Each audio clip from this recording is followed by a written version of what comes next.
Hey, everybody, and welcome to Adapt or Perish. In this episode, we're looking at the many big and small screen adaptations of The Turn of the Screw, the gothic horror classic by Henry James. But before we journey to our haunted country estate, let's talk about our next episodes. First, our next Adapt or Perish mini. We've been pretty selective over the years when it comes to looking at Disney's inescapable live-action remakes, but every now and then they call to us. This time, we're looking at 2002's Lilo and Stitch, and this year's remake that's currently making so much money at the box office. That'll be out in 2 weeks on Tuesday, June 10th. Then, in our next regular episode, Ian and I really wanted to stick with the haunted house theme of this week's episode, but maybe not something quite as dark. So we're turning our attention to Oscar Wilde's The Canterville Ghost. You know, something a little less kids being corrupted by malevolent spirits and a little more kids being mildly annoyed by malevolent spirits. We'll be discussing the original 1887 short story and a truly star-studded group of screen adaptations released from 1944 to today. That'll be out in a month on Tuesday, June 24th. Before we get started, a quick reminder that Adapt or Perish is no longer posting on Instagram, Facebook, and Threads. To find out about upcoming episodes and general show announcements, head to our Patreon page. You can join for free and get access to all the same information you'd be getting on social media and more. For more information, check it out at patreon.com/adaptcast or head over to our website, adaptorperishcast.com. And with that, on with the show, Adapt or Perish, episode 166, The Turn of the Screw.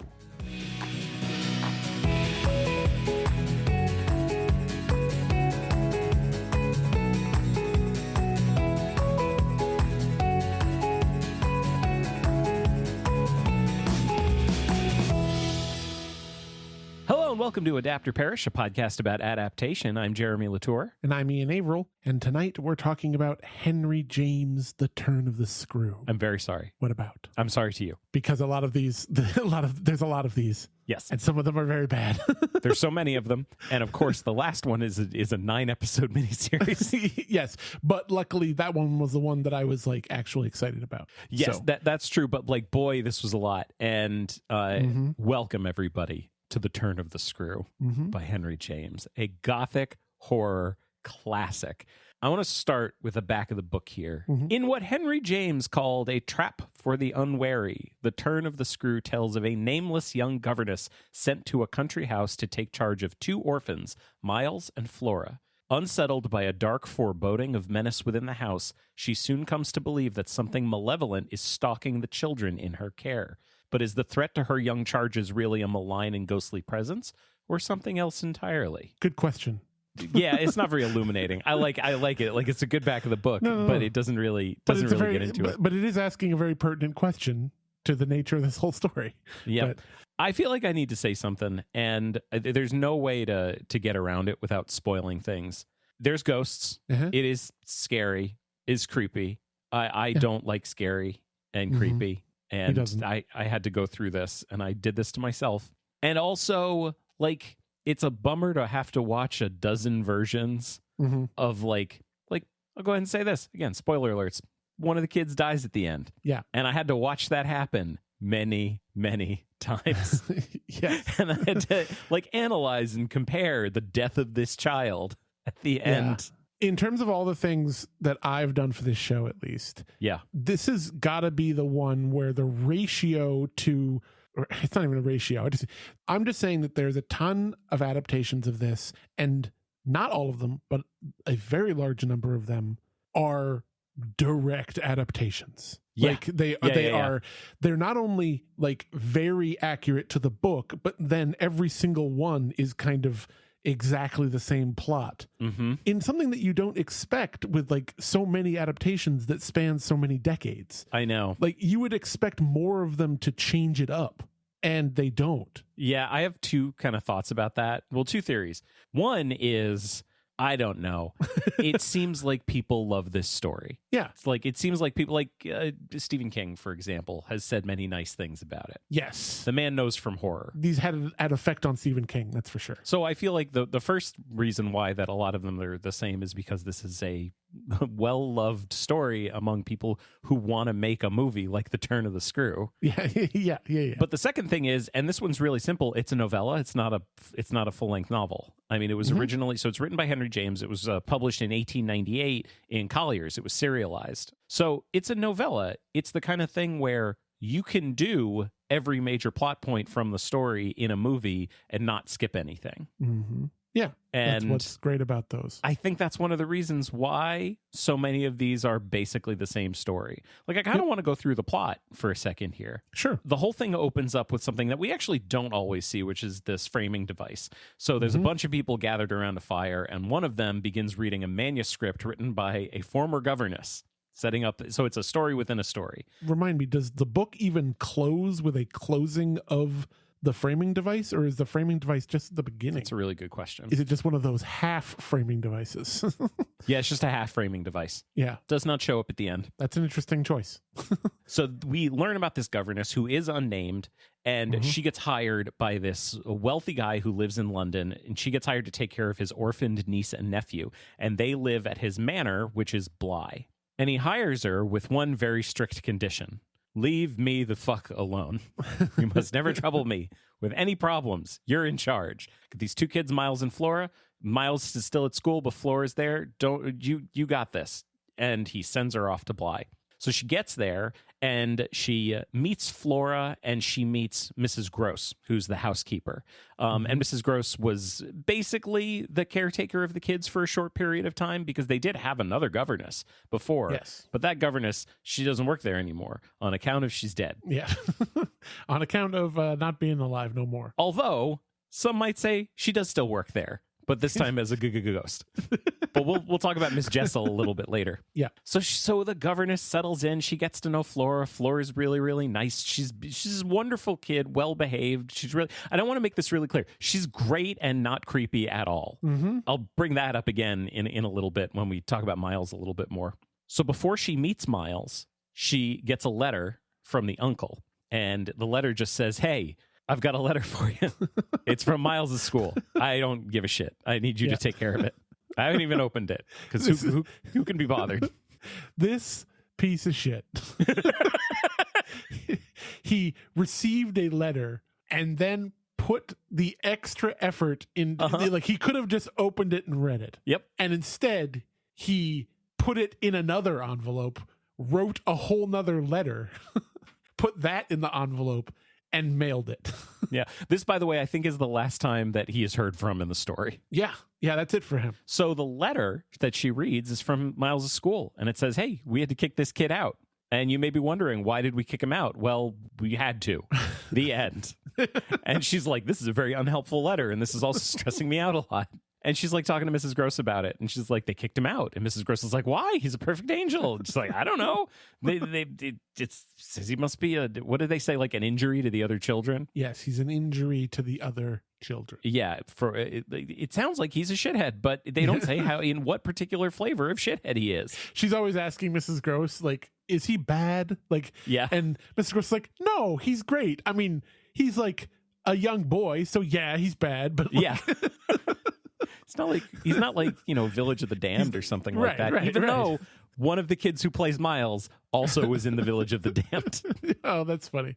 Yep. No, it's like it's like Mrs. Gross isn't going like, she's like, well, yeah, I mean, this isn't like a we need to talk about Kevin situation, but this is like, but he's like, he's a rapscallion. Mm-hmm. Yeah. And the governess decides that what she is going to do is nothing. Mrs. Gross is like, "What are you going to do?" And the governess is like, "I will do nothing. I am sure that Miles will tell me what happened." Well, I mean, if I had been extremely sternly instructed by their uncle to not bother me except in the most dire of circumstances, I probably would have done the same thing. She doesn't even contact the school. Yeah, that's a good point. At least some of the adaptations have her like doing that, at least. Yes. Yeah. Like, well, some of them take place in the present day, and the whole thing's a phone call. Yeah, exactly. So, of course, Miles does not bring this up at all when he gets home. No. And also, what a great kid. super nice, real polite. And the governess is like, oh, this kid's great. Yeah. He's always calling her my dear and my darling and stuff like that. He seems like a little both the kids angel. are calling her my dear. It's really cute. I want to say this really quickly about these kids. One thing that I really appreciated, the kids in the story, for me, are creepy because of the context of the story. Because the context is there's ghosts. And the governess thinks that the kids know about the ghosts and aren't saying that they know. That's creepy context. Mm-hmm. Every time the kids are like super polite and nice, that makes it creepy. Mm-hmm. They're not inherently creepy. No. They're not like pulling the wings off of flies and shit like that in the story. They're just really nice, polite kids. Several of the adaptations definitely go that far and just have Miles be like a friggin' sociopath. Oh, yeah. No, he's sadistic as shit. But yeah, in the book, that's what's great about it, is that if you were to remove any of the knowledge about anything like supernatural going on from your mind and just looked at the interactions that the kids were having, they're fine. Yeah. Like actually, so one of the things I've seen, okay, so there's ghosts, by the way. So the first ghost that she sees is this dude like wandering around the parapet up on top of the estate. And she's like, that's weird. I don't know who that guy is. And she goes to Mrs. Gross. And well, this is going to happen a lot, but I am definitely getting stuff mixed up with all of the adaptations. Yeah. Yeah. But she sees this guy 2 times. Once at the top of the parapet, and once he's like outside one of the windows, like staring her right in the face. And at that point, she talks to Mrs. Gross, and she's like, I saw this dude. He's a scary dude. Here's what his hair looked like. Here's what his clothes looked like. Here's what his face looked like. This is his favorite color. And Mrs. Gross is like, that is not anything I want to hear. You're freaking me out right now because the person you're describing is Peter Quint, who worked for the master, who worked for the kid's uncle. And he was basically in charge of the whole house for a while. And she's like, oh, why are you so freaked out about it? And she's like, because Peter Quint's dead. Bum, bum, bum. And like, and up until this point, like the governess she doesn't know anything about this guy. She's never seen a photo of him. She's never heard anybody talk about him, but she's described him. She has seen him, this dead guy wandering around. They're not supposed to do that. And then she sees another person because while she's down at the lake by the estate, hanging out with Flora, she sees a lady in black cross the lake. Describes her too. Yeah. She's like, that's Miss Jessel. That's the governess that died. Your replacement. I mean, you're replacing her. Yeah. So there's 2 ghosts. And they show up a small number of very specific times in very specific ways. And I think that also kind of explains why all these adaptations are basically the same, is because it's not just like a general thing where they're just kind of there and then they're not there and then they're there and they're not there. Like there are these really specific moments, like the scene of Peter Quint looking through the window at the governess. That is a very scary moment. And it makes sense that everyone did that in their versions. Miss Jessel standing across the lake. It makes sense. It's super creepy. It makes sense that everyone would do that. There's a scene where the governess goes into the classroom that's in the estate where she teaches the kids, and Miss Jessel is in there. And it's real scary. Like those moments are all really scary. And she becomes convinced that the ghosts are there to corrupt her kids. And more than that, she believes that the children can see the ghosts but refuse to admit it to her. Yeah. And this is where we get into a whole thing that I really enjoyed reading about, which is kind of the reassessment of the story in like the 30s. That's where people first started to say like, well, maybe it's not ghosts. Maybe it's all in her mind. Have you read the works of Sigmund Freud? Now, I mean, okay, so I loved reading about this too. And I mean, obviously, while I think that their use of Freud to say that was perhaps a little flawed, I do believe that the book's purpose is it for to be completely ambiguous, like for it to purpose. Be ambiguous. Yeah, I think it is. I mean, you might not agree. You've said several times in your description that there are ghosts.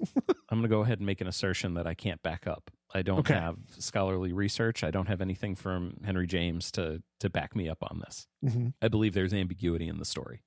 Weirdly, I don't think the ambiguity is about there being ghosts in the house. Okay. What do you think it's about? I think the story is unambiguous this house is haunted. Okay. The ambiguity is, do the kids know about it? Interesting. Because that's the thing that freaks out the governess more than anything, is like, she's freaked out that there's ghosts, but she's like, this is never one of those stories where she's like, the ghosts are going to kill me. Like, that never really comes up. The thing that she's worried about is the ghosts corrupting the kids. Sure.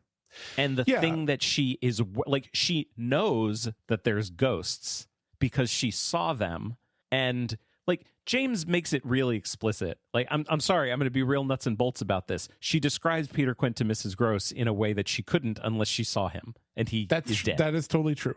Let me more perfect what I'm trying to say. I think that there is ambiguity about whether she's losing her mind or whether the ghosts are real, but I truly mean that, the ambiguity. Like, I started going through all of these with my notes, being like, oh, okay, because I knew what the thing was, and I'd already watched a video about the ambiguity in The Innocents.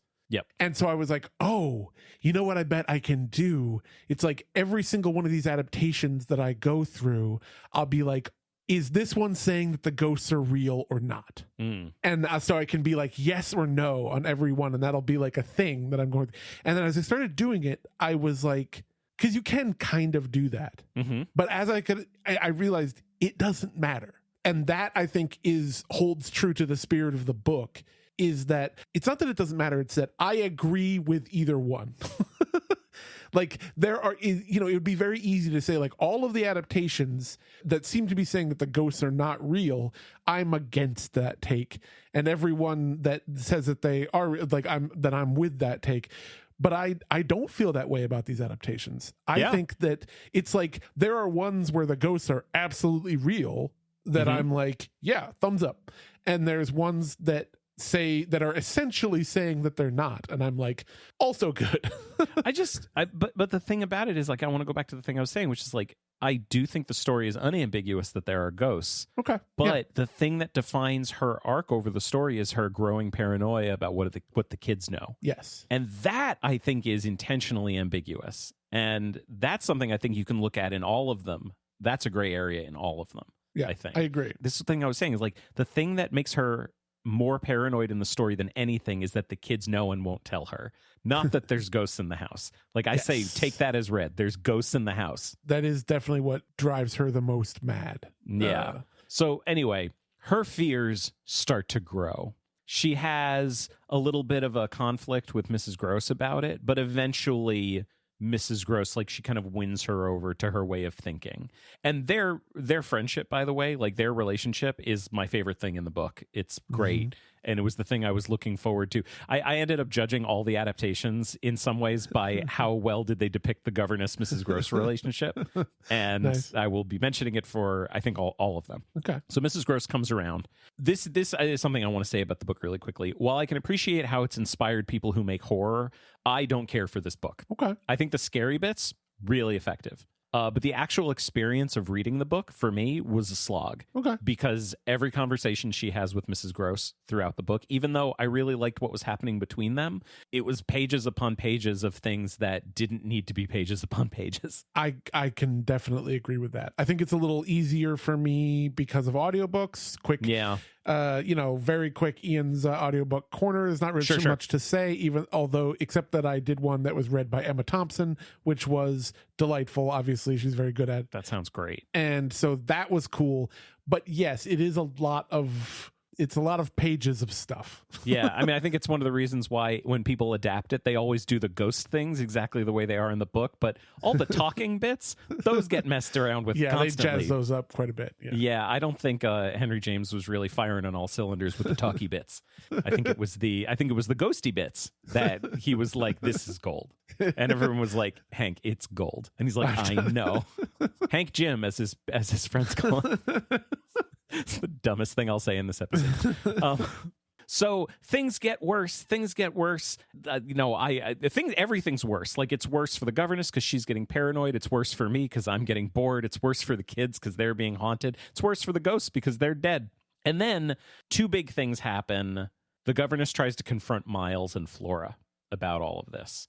Every time she confronts Miles, he says nothing about it. He deflects. And she confronts him about what happened at school, and he deflects. This is where he starts to get into a little like inherently creepy and a little less creepy by context. It's objectively creepy to ask a kid what happened at school when you know they got kicked out, and he's like, I don't what's that over there? Like, that's creepy. Yeah. But then it gets really bad when she takes Flora to a spot where Miss Jessel is going to appear by the lake, and she sees Miss Jessel, and Mrs. Gross is there as well, and she's like, Flora, you see her, don't you? You see Miss Jessel. And it's the first time she's ever said the name in front of Flora.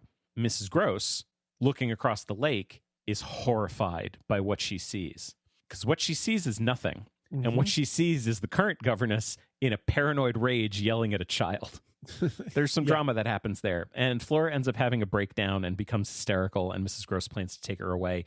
And then at this point, she does kind of come around to the governess's way of thinking, because she's like, the stuff that came out of that kid's mouth, the only way I can believe it is that she is being manipulated by malevolent ghosts, because a little kid should not say these things. And I remember sitting there going, what did she say? And Henry James is like, I don't want to share that with you, because I can't write that in Collier's in 1898. Exactly why we never find out exactly what Miles did at school, or what Miles said at school. We know that he like said something, but we don't. Yeah. So what the governess decides to do, it's endgame now. She has Mrs. Gross take Flora away, because if she takes her away from the house, then the ghost can't get to her. And it's just her and Miles. And she is still like, she has gone through like multiple long dark nights of the soul at this point. And she is like, I am going to save these kids. These are my kids.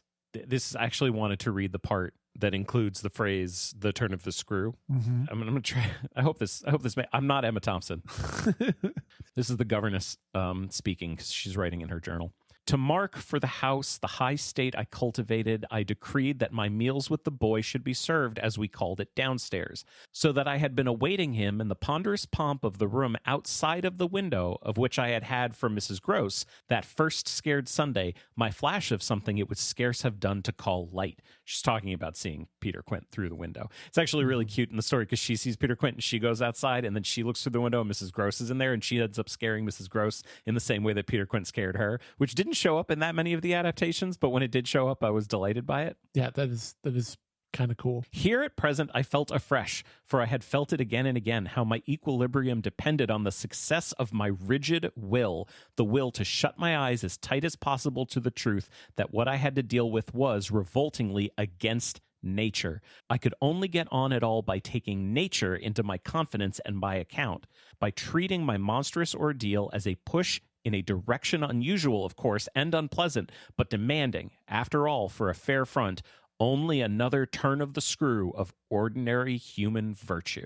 And I really, I liked the line when I was reading the book. And I think it's funny how whenever people talk about, it seems like whenever I see people talk about, like, what does the turn of the screw mean? It's almost always in the context of, well, it's like mounting tension. Yeah. Which I think makes sense, and I'm sure is actually intentional. Yeah, sure. Even though this quote has nothing to do with that.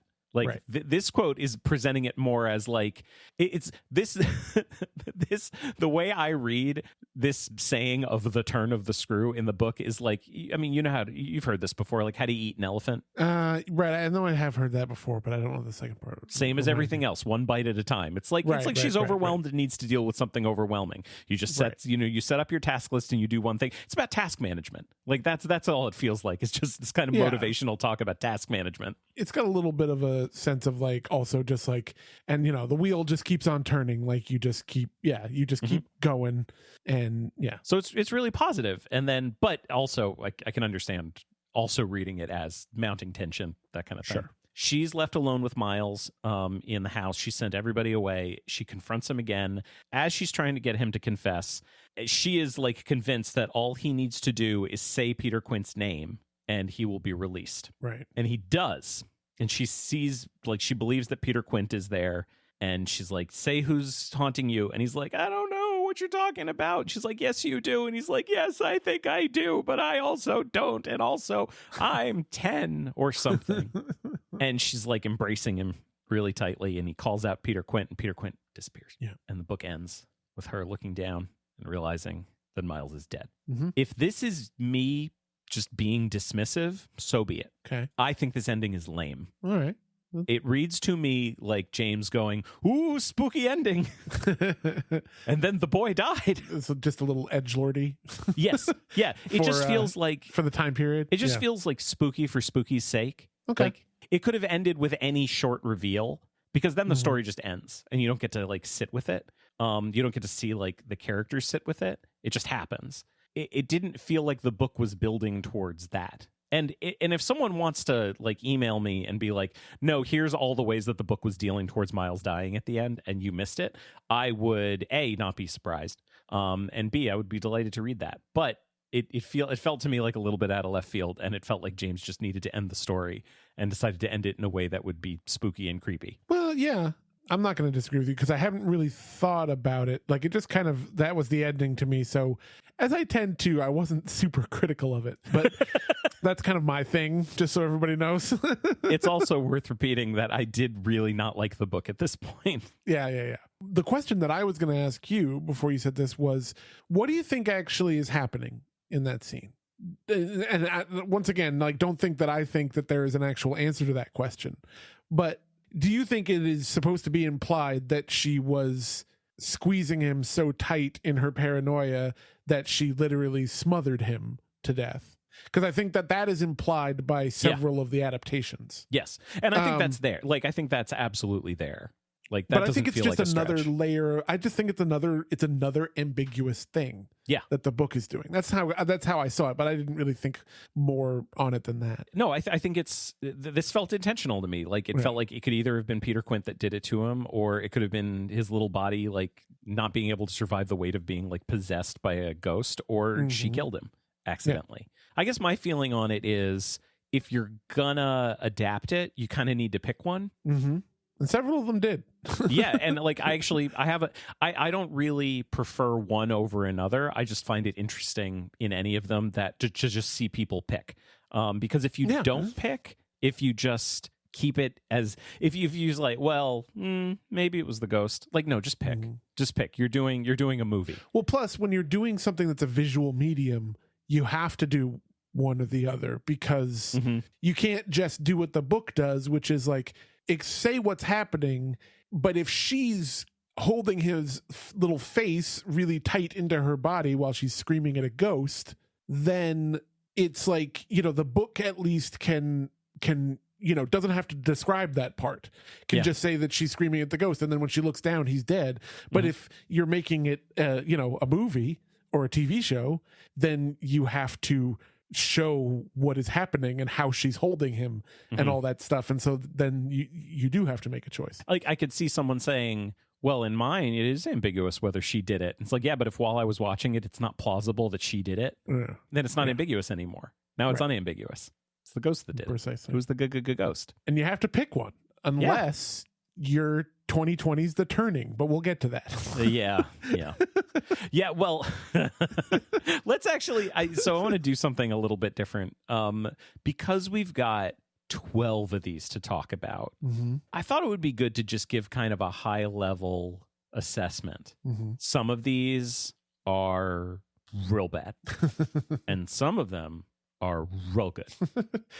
So here's what I'm going to do. I'm going to try this out. And if you feel like I'm forgetting one, please go ahead and say it. But of all of them, the 1961 movie, The Innocents, not The Innocents. It's like one innocent, but two innocents. Yeah. The two little kids. That is wonderful. And a great movie. In 1974, there was a TV movie that was really good also. Yeah. Then going forward, there's The Haunting of Bly Manor, which I think we both really, really enjoyed. Yes, I love it. We'll talk about that a lot when we get to it. In 1999, there were two versions. One is not good, but the other one was really good. It was the TV movie. It was Jodie May plays the governess in that one, and Pam Ferris is Mrs. Gross in it. And that one, it was maybe not one of the best ones, but it's like good. It's got some really good stuff in it. And then there's the 2009 version with Michelle Dockery and Dan Stevens doing a little Downton Abbey pre-union. Not a reunion, it was a pre-union. And I think we both like that one quite a bit. That one has a lot of good stuff in it. So, like, those are the good ones. Yeah. So, just in case anyone wants to skip around the episode a little bit, like, those are the ones that are really good. If you just want to hear us ragging on ones, then those are all the other ones. So, shall we get started? Please. Let's do it. Oh, actually, real quick, before we start talking about all these adaptations, I do have one thing I want to say. Yes. That is where I'm going to talk about a adaptation of this that we will not be talking about, and that I had completely forgotten until reading about things inspired by this story. Okay. And what I was reminded of is a couple episodes in the first and second seasons of Star Trek Voyager. Yes. Okay. In many of the seasons of Star Trek Voyager, they did this, in my opinion, fairly sexist thing, or like sexism in Star Trek?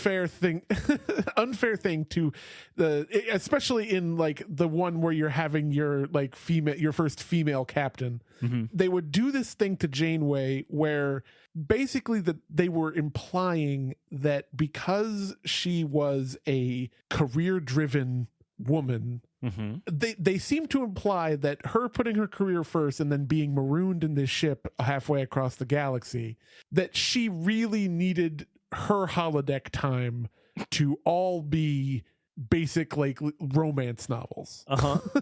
And so it would always have it like the holodeck thing that she was doing on a recurring basis was like kind of sexy, like some kind of sexy holodeck program of some kind. And in several episodes it would go to that, and it was a very the turn of the screw type program where she was a governess, mm-hmm. there were children, but the uncle, or I think in this case it was like the widowed father, was also in the house. Uh-huh. And so there was like always some kind of like, like about him. I had completely forgotten about that. And obviously when I watched it, I didn't know that the turn of the screw is kind of what it was referencing. Uh-huh. Anyway, you're probably going to cut this out, but no, I'm going to leave this. But anyway, so that is one adaptation that is important to me that we are not actually talking about. This chapter of the podcast is called High Level Reactions and Star Trek Voyager. Yeah. So anyway, let's get going with the actual adaptations. So we got to start in 1959. So we've covered shows like this many times on this show before. Ford was one of many companies who would sponsor programs that were basically TV movies. Every episode was a different story, mm-hmm. different famous story, and maybe it was a remake of a movie. So the show was called Star Time, Ford's Star Time. And all I have to say after watching this was it really made me want to buy a Ford truck and adopt two creepy kids.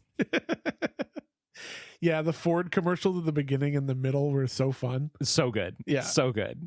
Because it's not even for like one Ford car, it's for like the whole line. It's amazing. Yeah. It's an amazing time capsule. We used to be a country and all that. More importantly, this was written by James Costigan and directed by John Frankenheimer. Yeah. Yep. Someone who knows what they're doing. Yes. And even more importantly, starred Ingrid Bergman as the governess. Mm-hmm. This is going to take me a little while to read my notes here, but I did want to actually say something about Ingrid Bergman right now. She's amazing. Mm-hmm. There you go. That's it. Yeah. Every time we've talked about her in the show, she's amazing. She's amazing. Yeah. She's so good. That's the thing that struck me about this one more than anything. It's like Frankenheimer and Bergman and many other people, they showed up to work. Mm-hmm.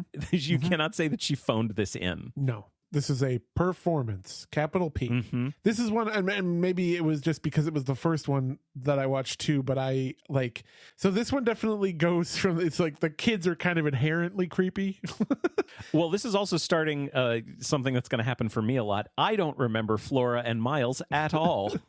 All I do specifically remember, because it's one of the specific notes that I took, that I thought that the creepy child acting was good. I think that this is one where the Flora, particularly, where the actual child performance was good, or at least effective. But yeah, no, like, as we've said, everybody, these are going to start to bleed together in a way that is difficult for us. Not going to apologize for it. No. Something else about this one, like, it's appropriately low budget, but that gives it a charm. And despite its low budget, it is, for me, properly terrifying at times. Yeah, there's some really scary stuff for it being the oldest one. Yeah, like when Miss Jessel appears behind Flora, like they don't even have a lake, because obviously they can't have a lake because it's Ford's Star Time. Yeah, it's a set. So Miss Jessel is just kind of standing behind Flora, but it's just something that happens. And also there's a scene where I said it before, when the governess goes into the classroom and Miss Jessel is there. They're two of the creepiest moments from the book, and in this they're like terrifying.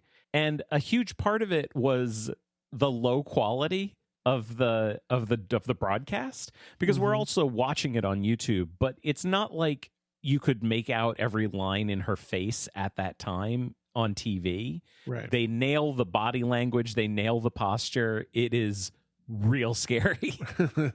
Like, I don't know how it affected you, but like, especially when she's in the classroom, like, that scared the shit out of me. Both of the shots you're talking about, or like when she appears behind Flora too, like, it's just, and I think that's why I made the note about the creepiness of the child actors in this one too, is that, like, I was surprised by how scary this one was for it being 1961 or whatever it was. I also think this one is, in a lot of ways, like a really loving adaptation of the book. It really aims to be a very faithful adaptation of the book, because it has all the really scary stuff, but outside the scary stuff, it's also incredibly boring.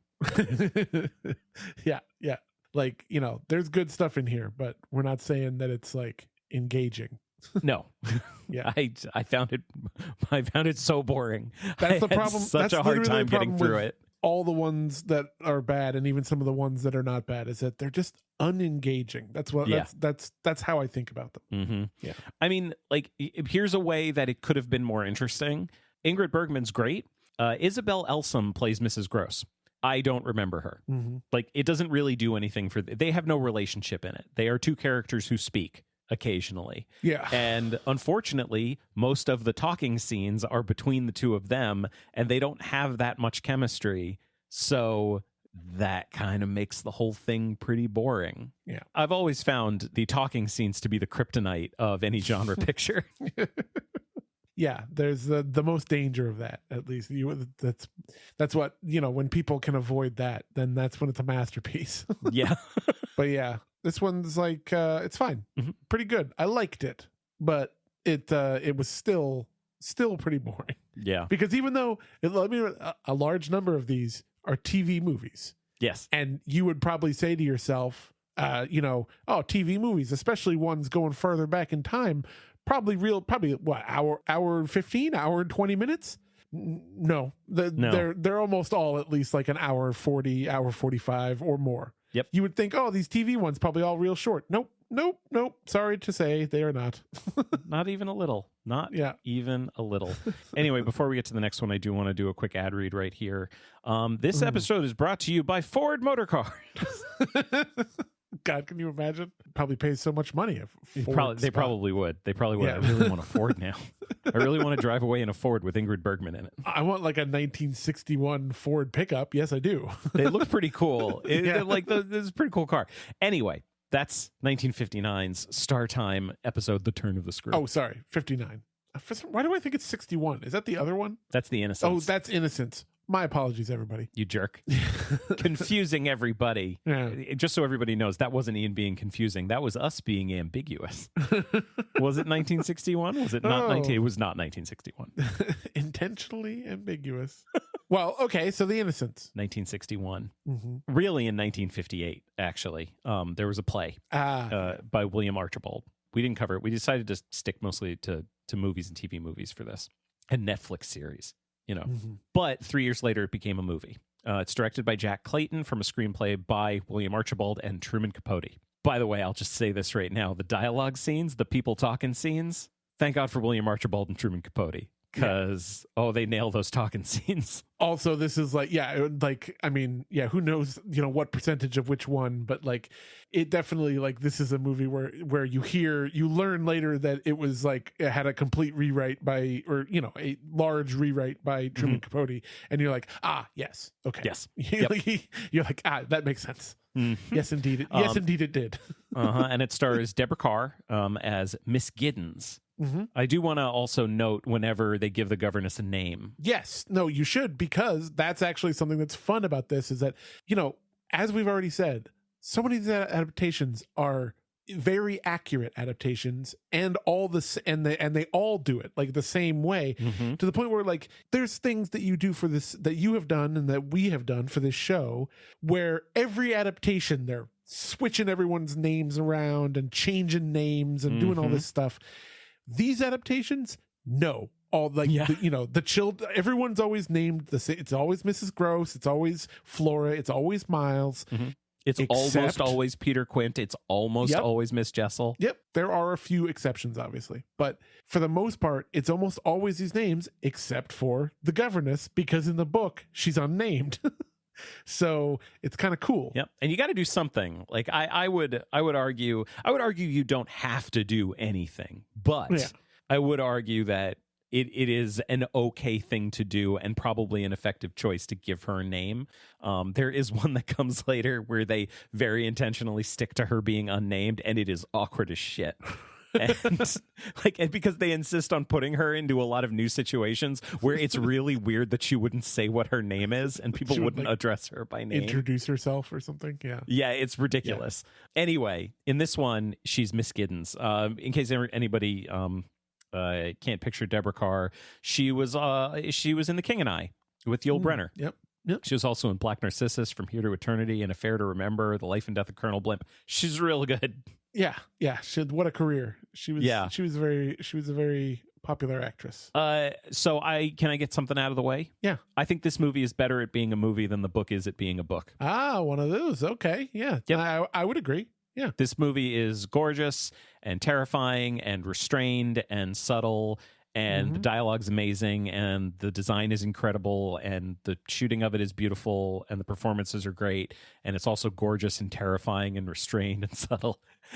This is a perfect movie. Like, this movie's perfect. Yeah. Like the filmmaking used in this to illustrate the fact that like these ghosts might not be real and she might be losing her mind is amazing. Like just the stuff where like the places where she sees the ghosts, in a lot of cases you'll go back to it a couple shots later and there's a statue there, and stuff like that. Like that stuff is immaculate. It's just so good. I love it. So, like, the way the whole thing started. Really quickly, I will put it in the show notes, but someone who's very, very good at media criticism is Nerdwriter, which we both watch. And Nerdwriter did a video about The Innocents, and I'm going to link to it because it's really, really good. Yeah. But, like, the way the movie starts, it starts so strong. Like, it's just a black screen with two hands clasped. And like the blacks of this movie are like inky blacks. It's very noir, high contrast. It's amazing. And just a creepy song being sung by a little girl over the opening credits while these hands are clasped. Thanks, I hate it. I hate it. It's awful. When the governess gets there and she's like walking around the estate and she like hears someone yelling, Flora, Flora. It's so natural. It feels totally normal, and it would make. And then she meets Mrs. Gross and is like, "Oh, you were calling for Flora," and she's like, "I wasn't calling for Flora," and she's like, "Huh, that's weird." But there's other people that work here. Like the fact that you can go back to the very beginning and very easily read that as, "Oh no, you heard the ghost immediately." Like the movie hadn't been going for more than 4 minutes before you heard a ghost. Like I dig that. That's great. So I mentioned like the opening credits, and then she does go, but there is an opening scene where she meets the uncle and he hires her.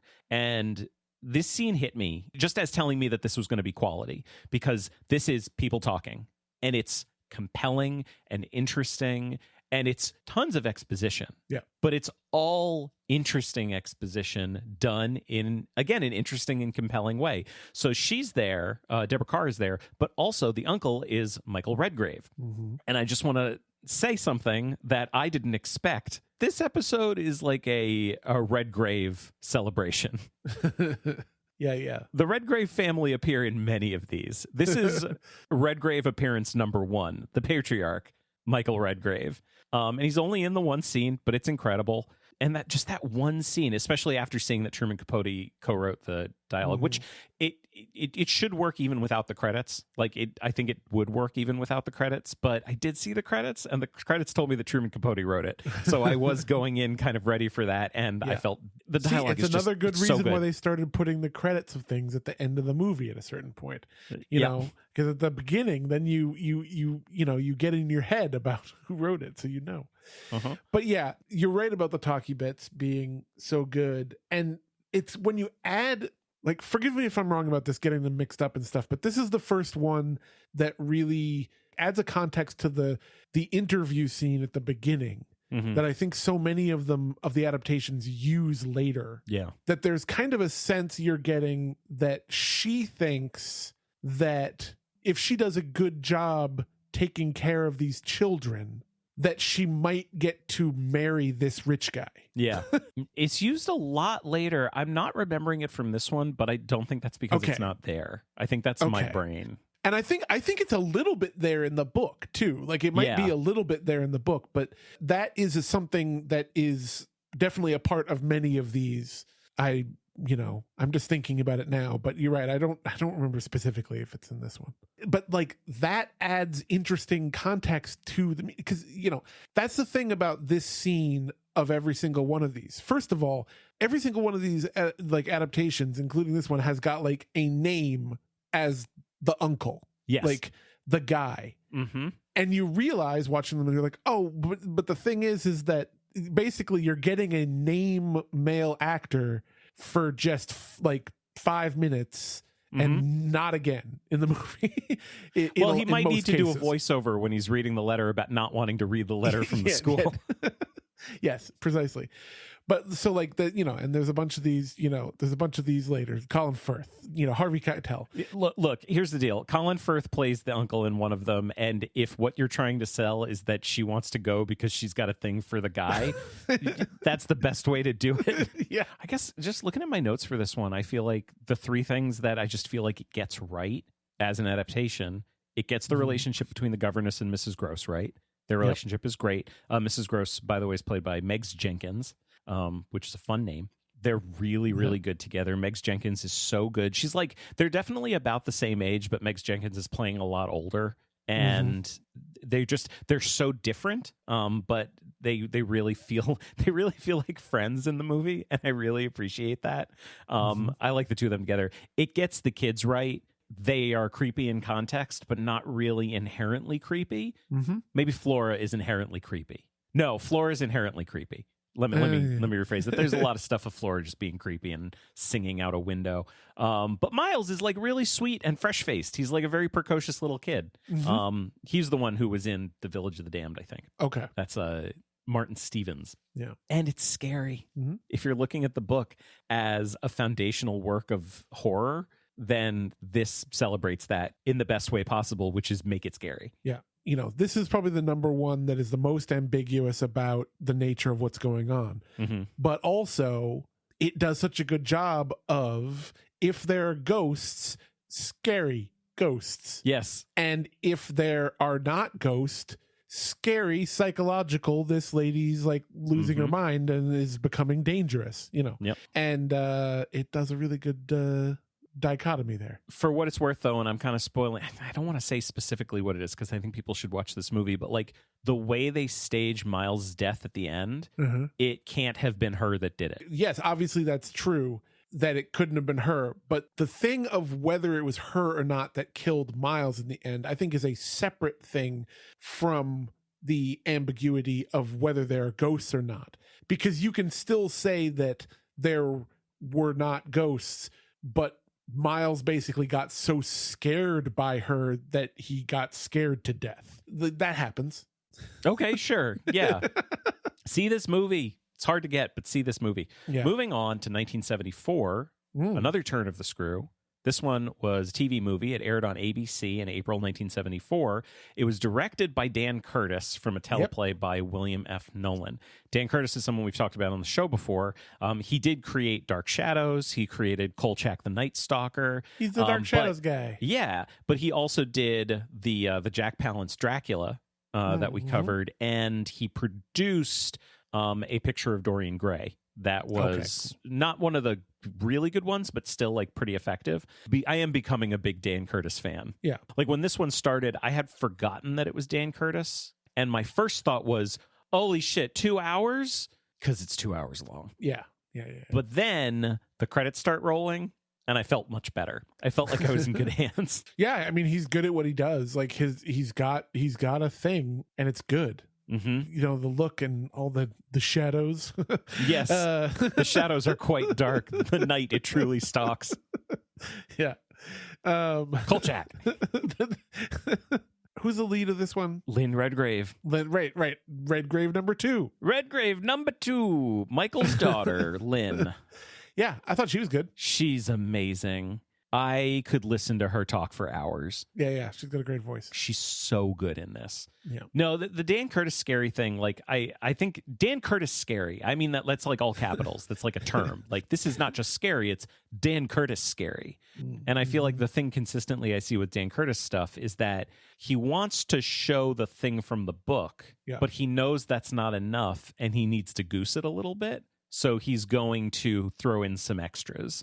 But every time he does one, it's almost always for me like these new scary moments that are A, genuinely scary and or creepy, and B, they feel perfectly in tune with the story. Like none of them feel out of left field. Every single one of them feels like it could be the kind of thing where that like Henry James like wrote and then cut out. Right. There's a moment during where the kids are giving a recital and Cubberly.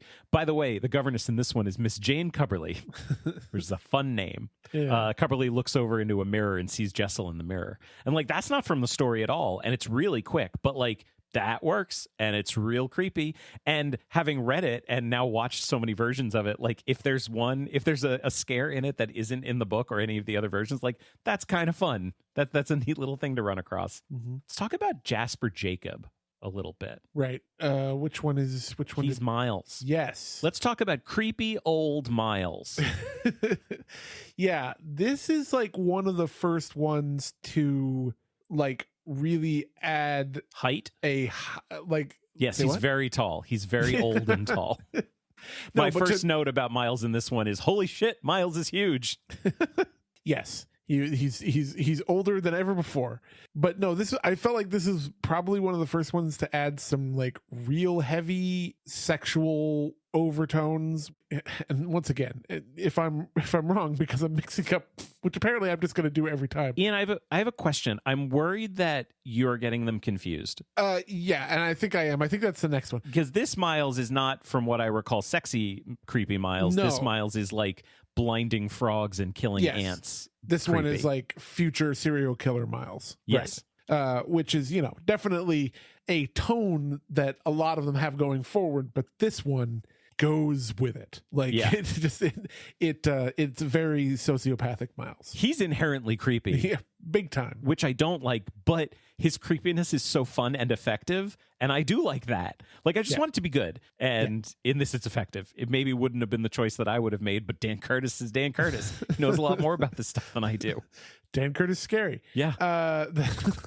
TM. But you're right. This is the first time where they cast Miles like a lot older, which makes things different because it's like not only is he as scary as he is, but you really feel like he could do something about it. Yeah. If he wanted to be violent, he could be, because he is so much older. But he is still like young enough that he can play innocent too. Yes.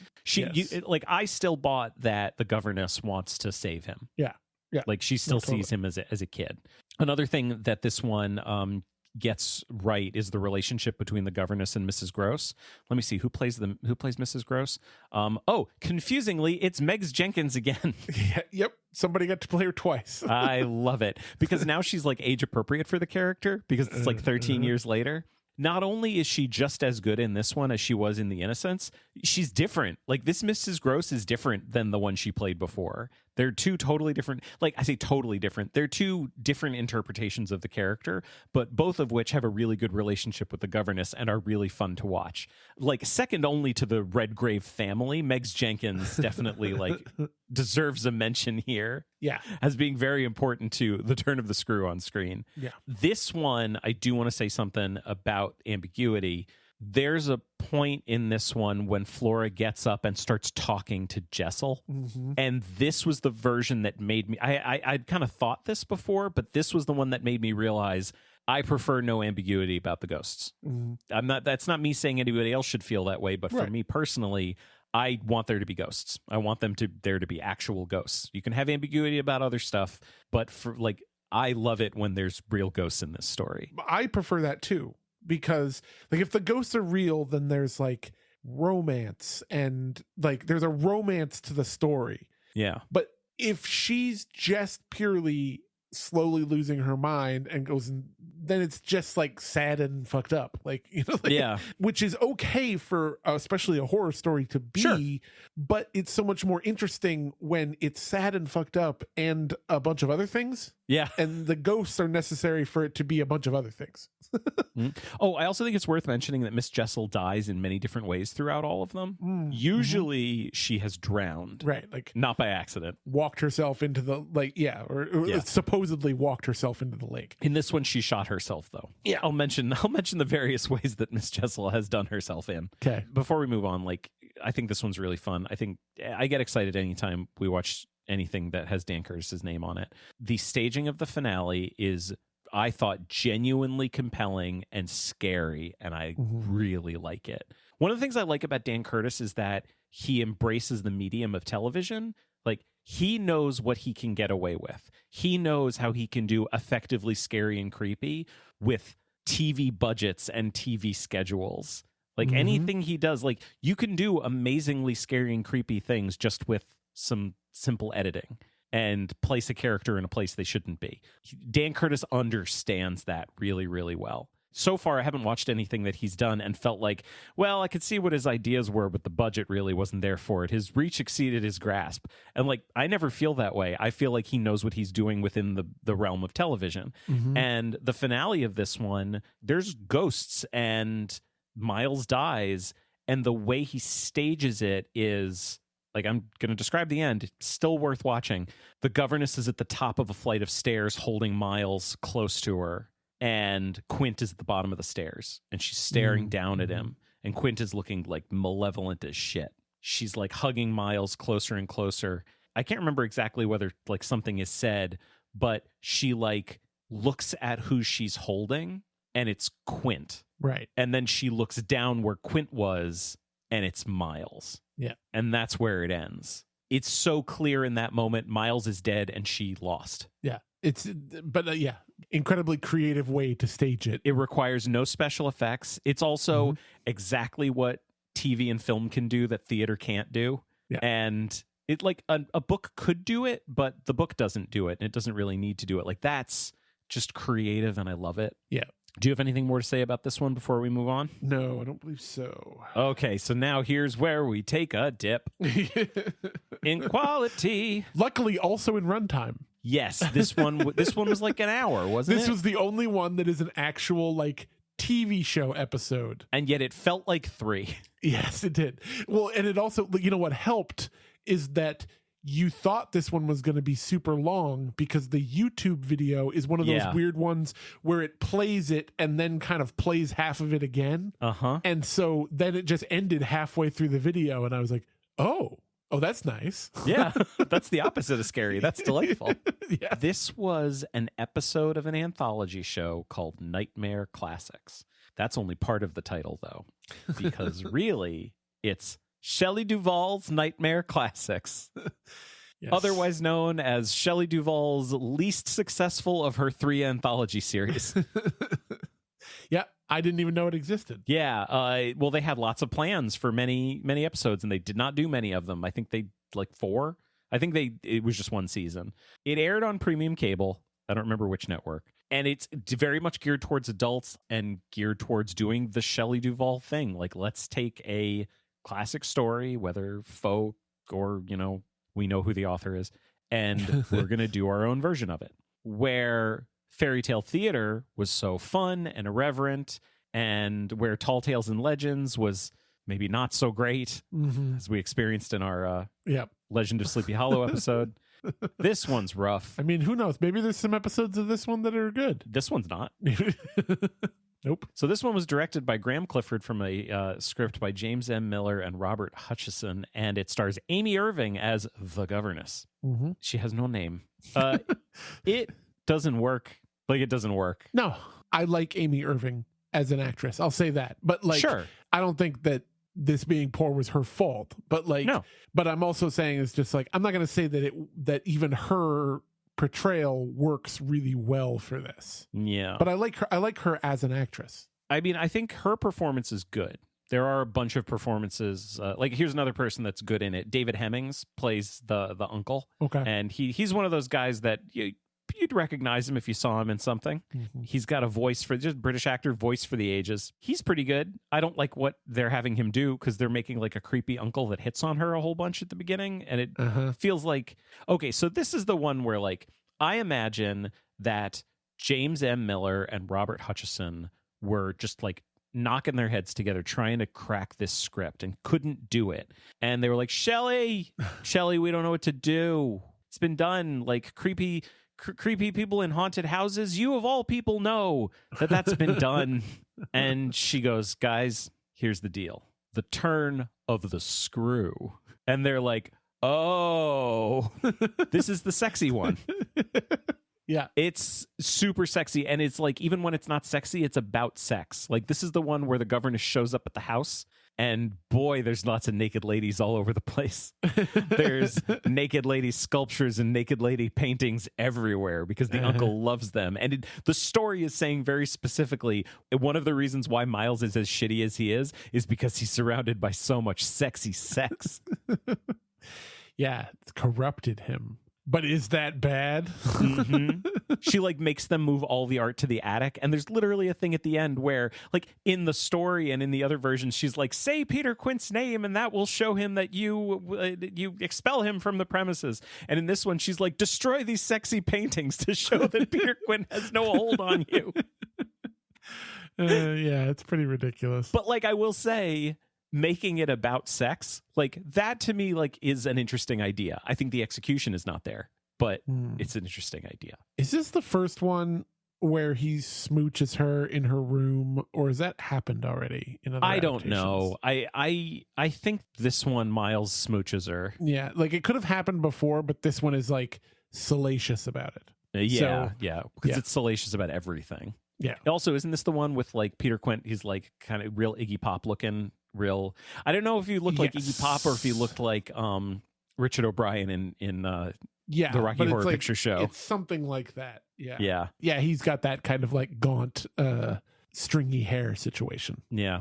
Can I talk about some performances that I think don't work in this? Go right ahead. Two in particular. I want to talk about Nicole Mercurio, not Nicole, Nicole. Nicole. Yeah. She plays Mrs. Gross.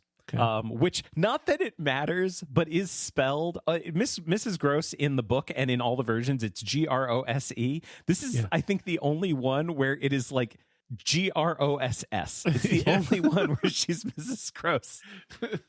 They're like, this is fitting. This is fitting for our adaptation. Yeah, like, it feels like a typo that just made its way all the way to air.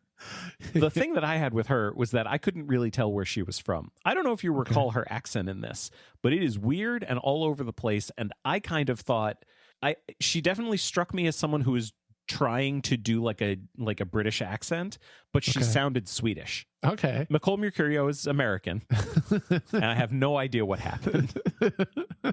Doesn't work even a little. But I want to talk about Balthazar Getty. Yeah, I didn't even realize it was him until after watching this. Now, he's very off-putting in this movie. He's real bad. Like, it's, and this is the kind of thing where like I'm making fun of a child actor, and like that's never their fault. He was told, like, he trusted them all to make him look good, and they failed.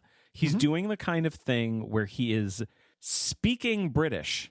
He's got an American accent, but he's just got kind of an air about him. It's an American accent with some mustard on it. That's all it is. Yeah. He's every American when they go and spend a bunch of time around British people and then come back. That's what he sounds like. Yeah. It doesn't work, and it's incredibly distracting. I did not like it. And then what happens? The fuck is the uncle doing there? Like, he shows up at the house, and then he dies. He gets like they find him like hanging from a tree. Yeah, I do not know. I was actively confused in that scene. Like, I was like, what is happening? I mean, I've been saying that for like several adaptations in a row, but I mean, obviously, like, he died because of ghosts, but like, how? Yeah. Because the ghosts can't, like, I don't think they can like lift him, and certainly Flora and Miles they couldn't lift him. Or maybe it was supposed to be that the ghosts drove him to hang himself, you know? Like, but he didn't even hang himself. He his head is like shoved into a branch. Right. It's like wedged in between a branch coming off of a trunk. This one's a fumble. Yeah, this one was only an hour. It was great. Yeah. No, it fumbles everything. It fumbles the performances. It fumbles the governess Mrs. Gross relationship. The kids are not good and not scary. Bad. Very bad. Agreed. And it doesn't get any better, because then we go to 1992. Yes, the first one to change the time setting. Yeah, and you're thinking, oh, modern day? No. Swinging 60s, baby. Not that it matters outside of the... so. Yeah, cartoonishly. Yeah, it doesn't matter at all, because once they get to the house, it doesn't matter. Right. As soon as they get to the house, it's just Victorian, because that's what the house is. But like the entire okay, so there's the interview scene. It's amazing. Okay, so this was written and directed by Rusty Lemarand. Yeah. How often did you read it as Rusty Lemonade? Every time. Okay. And this is not someone I'm making fun of, because this is the guy who wrote Captain EO. Right. Right. Oh, this is also the first one to actually use a framing device. Well, that's the thing I was going to say, is that it starts before the story. It has its own framing device, which is Mary Ann Faithfull. Right. Presumably in 92, in present day. She is sitting around talking to a bunch of people. And like, what are these people doing? I don't know. Like, I have no idea. Is it group therapy? Like, maybe? what is it? It seems just like literally group therapy. Like a group of people like sitting around a room but then like kind of telling stories. I don't know, but she's like, I got a story for you. And she proceeds to narrate this movie. The narration is the bad kind of narration, where the narration is only saying things that are happening on screen. So it does nothing. It does nothing. The only reason the narration is there is to remind you that they hired Mary Ann Faithfull and paid her. So they have to get their money's worth out of Mary Ann Faithfull. It stars Patsy Kensit as the governess, whose name is Jenny. At the beginning, she says there's this governess who wanted a job. And they're like, when was this? And she was like, it was the 60s. And they cut to the office of the uncle. He... What does he do? I don't know. He's some kind of scarf merchant, perhaps. he hired. He deals in draping scarves and bead curtains. I don't know. He deals in mod ladies. So at this point in history, he's a bajillionaire. Yeah. She's waiting in the office, and she she's Patsy Kensit, so she's gorgeous, but also is like. Yeah.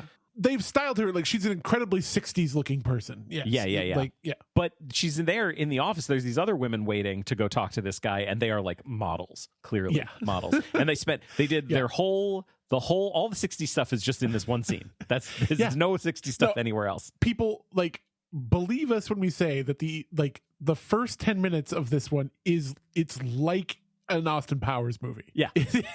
Like, that's what it feels like. It's crazy. So then she goes in and it gets crazier, because then Julian Sands shows up. And I think it is... R.I.P. I'd say it's a conservative assessment for me to say that his performance is bug-fuck nuts. Yeah. That is underselling it. It is not bad. Also not good. I feel like a lot of his performances around this time were bug-fuck, because like... I feel like he's like doing the Warlock movies, and he was just like, I can just do anything. So he's got an excess of personality. He is so weird. And very sexy and sexy, sexist, everything to do with sex. All the things. Yeah, so like most of these interview scenes of all these adaptations are like, you know, a guy like maybe hitting on her, maybe, you know, not, maybe being smarmy, maybe not, but like he's a guy with a suit in an office and she's in his office. This is like, it's an office sort of, but he's like lying on like a fainting couch or something, and like inside a circle. It's like a fainting couch inside a gigantic hamster wheel. That's what I remember. Yeah, exactly. She like walks in and he's like, I thought he didn't have any pants on. I also thought he didn't have any pants on. He just has like flesh colored like leggings on his pants, kind of. And so you like it's it's crazy. It's crazy. Why was it like this? But yeah, like everyone just picture if like just Julian Sands in a giant hamster wheel, Donald Duck in it, only talking about sex and scarves. Yeah. And you may wonder, why did she take the job? It's bonkers. Now, the other thing that's bonkers is that I don't remember anything else about this adaptation. Oh yeah, no, like, this one is lame. Once she gets to the house, it's lame. I don't even remember like anything else that stands out about this one at all. I mean, the little things I remember about it is that I really wanted to like Mrs. Gross in it because she's played by Stéphane Audran, who was in Babette's Feast. Okay, which I haven't seen, but from everything I've heard I have never heard anybody compare Babette's Feast directly to the 1992 version of Turn of the Screw, but it seems like that one's a better movie. Yeah, probably. I think she was doing the best she could with what she had, but I don't think she's given anything, and their relationship doesn't really have anything. Do you remember that to show Jenny's like descent into paranoia that she like gives herself a weird little haircut? Yes, I do remember that, I think. By the end of the movie, she's short hair, don't care. But before that, long hair, cares very much. I wish that was a saying. I know. No, this one's nothing. I mean, it ends. Yeah. It's got ghosts in it, and Quint's there, and Miss Jessel's there, and sometimes it's creepy, and sometimes I think there is not. some like salacious, like weird sexiness between Miles and her in this one too. I think so. Yeah, but more than anything, I remember the end, the reveal. Remind me. Well, the narrator. Oh, right. Of course. They do bookend this one. This is a real bookend. Yeah. The narrator is narrating, and Jenny's like sitting there with dead Miles, and the narrator is like something like they found her days later in the room holding him or something like that. This very room, because it's Flora. She's Flora. I see. Even though she's way older than she should be if it's Flora. Yeah, because if this is the 90s, if this is like 92, like is it supposed to be even farther in the future than when the movie's coming out? Maybe. But like the movie is doing everything it can to look at you, like everything short of like the director popping into frame to look at you with a look that just says, what a mind fuck this is. What a reveal. Does she say in this very room, like, is where they're having this like weird group therapy supposed to be Bly Manor? Here's the deal. Like, that's what I remember. Oh no, I do remember her saying like this, they're in Bly. Okay. What the hell are they doing there? I don't know. I have no idea. This one's ridiculous. Absolutely ridiculous. Now, this next one was a surprise to me in many ways. Like, not all good, but in many ways. Because in 1995, there was The Haunting of Helen Walker. It aired on CBS. It was a TV movie. It was directed by Tom McLaughlin from a script by Hugh Whitemore and starred Valerie Bertinelli as Helen Walker. They doubled down. They were like, we gave her a name. Not only did we give her a name, we love that name so much it's going to be the goddamn title.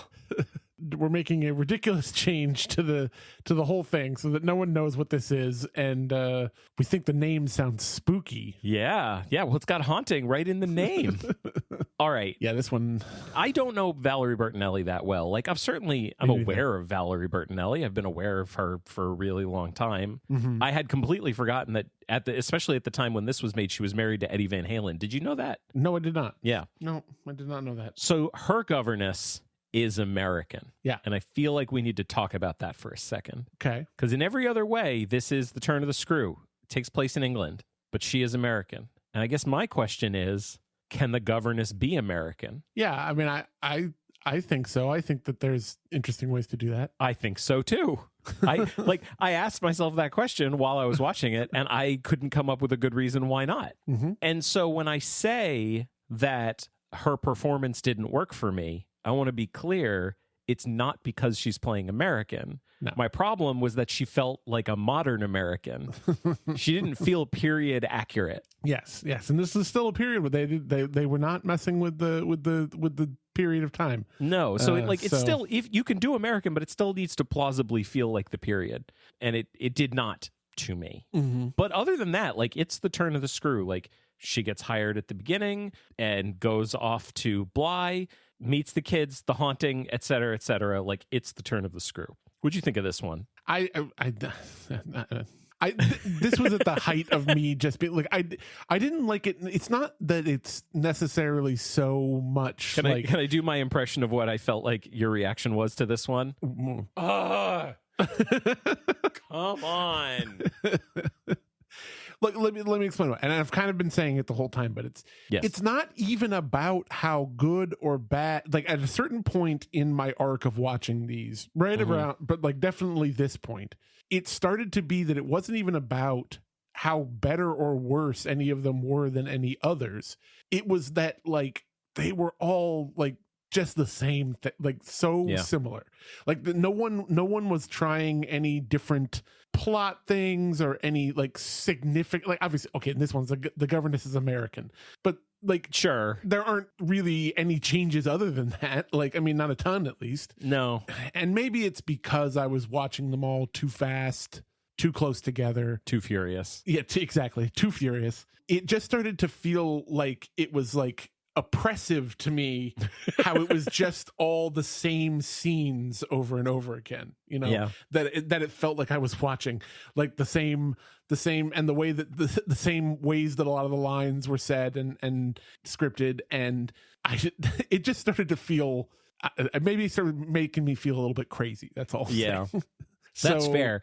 I mean, my experience of watching this one has to do specifically with the thing you're talking about, because, like, after you watch a bunch of these, you start to get into the rhythm of, I know what scenes are going to happen. I know what moments are going to happen. Mm-hmm. And, like, one moment I enjoyed in previous ones, and one moment I enjoyed from the book, is when she has the reveal telling Mrs. Gross about Peter Quint, about seeing Peter Quint and describing him.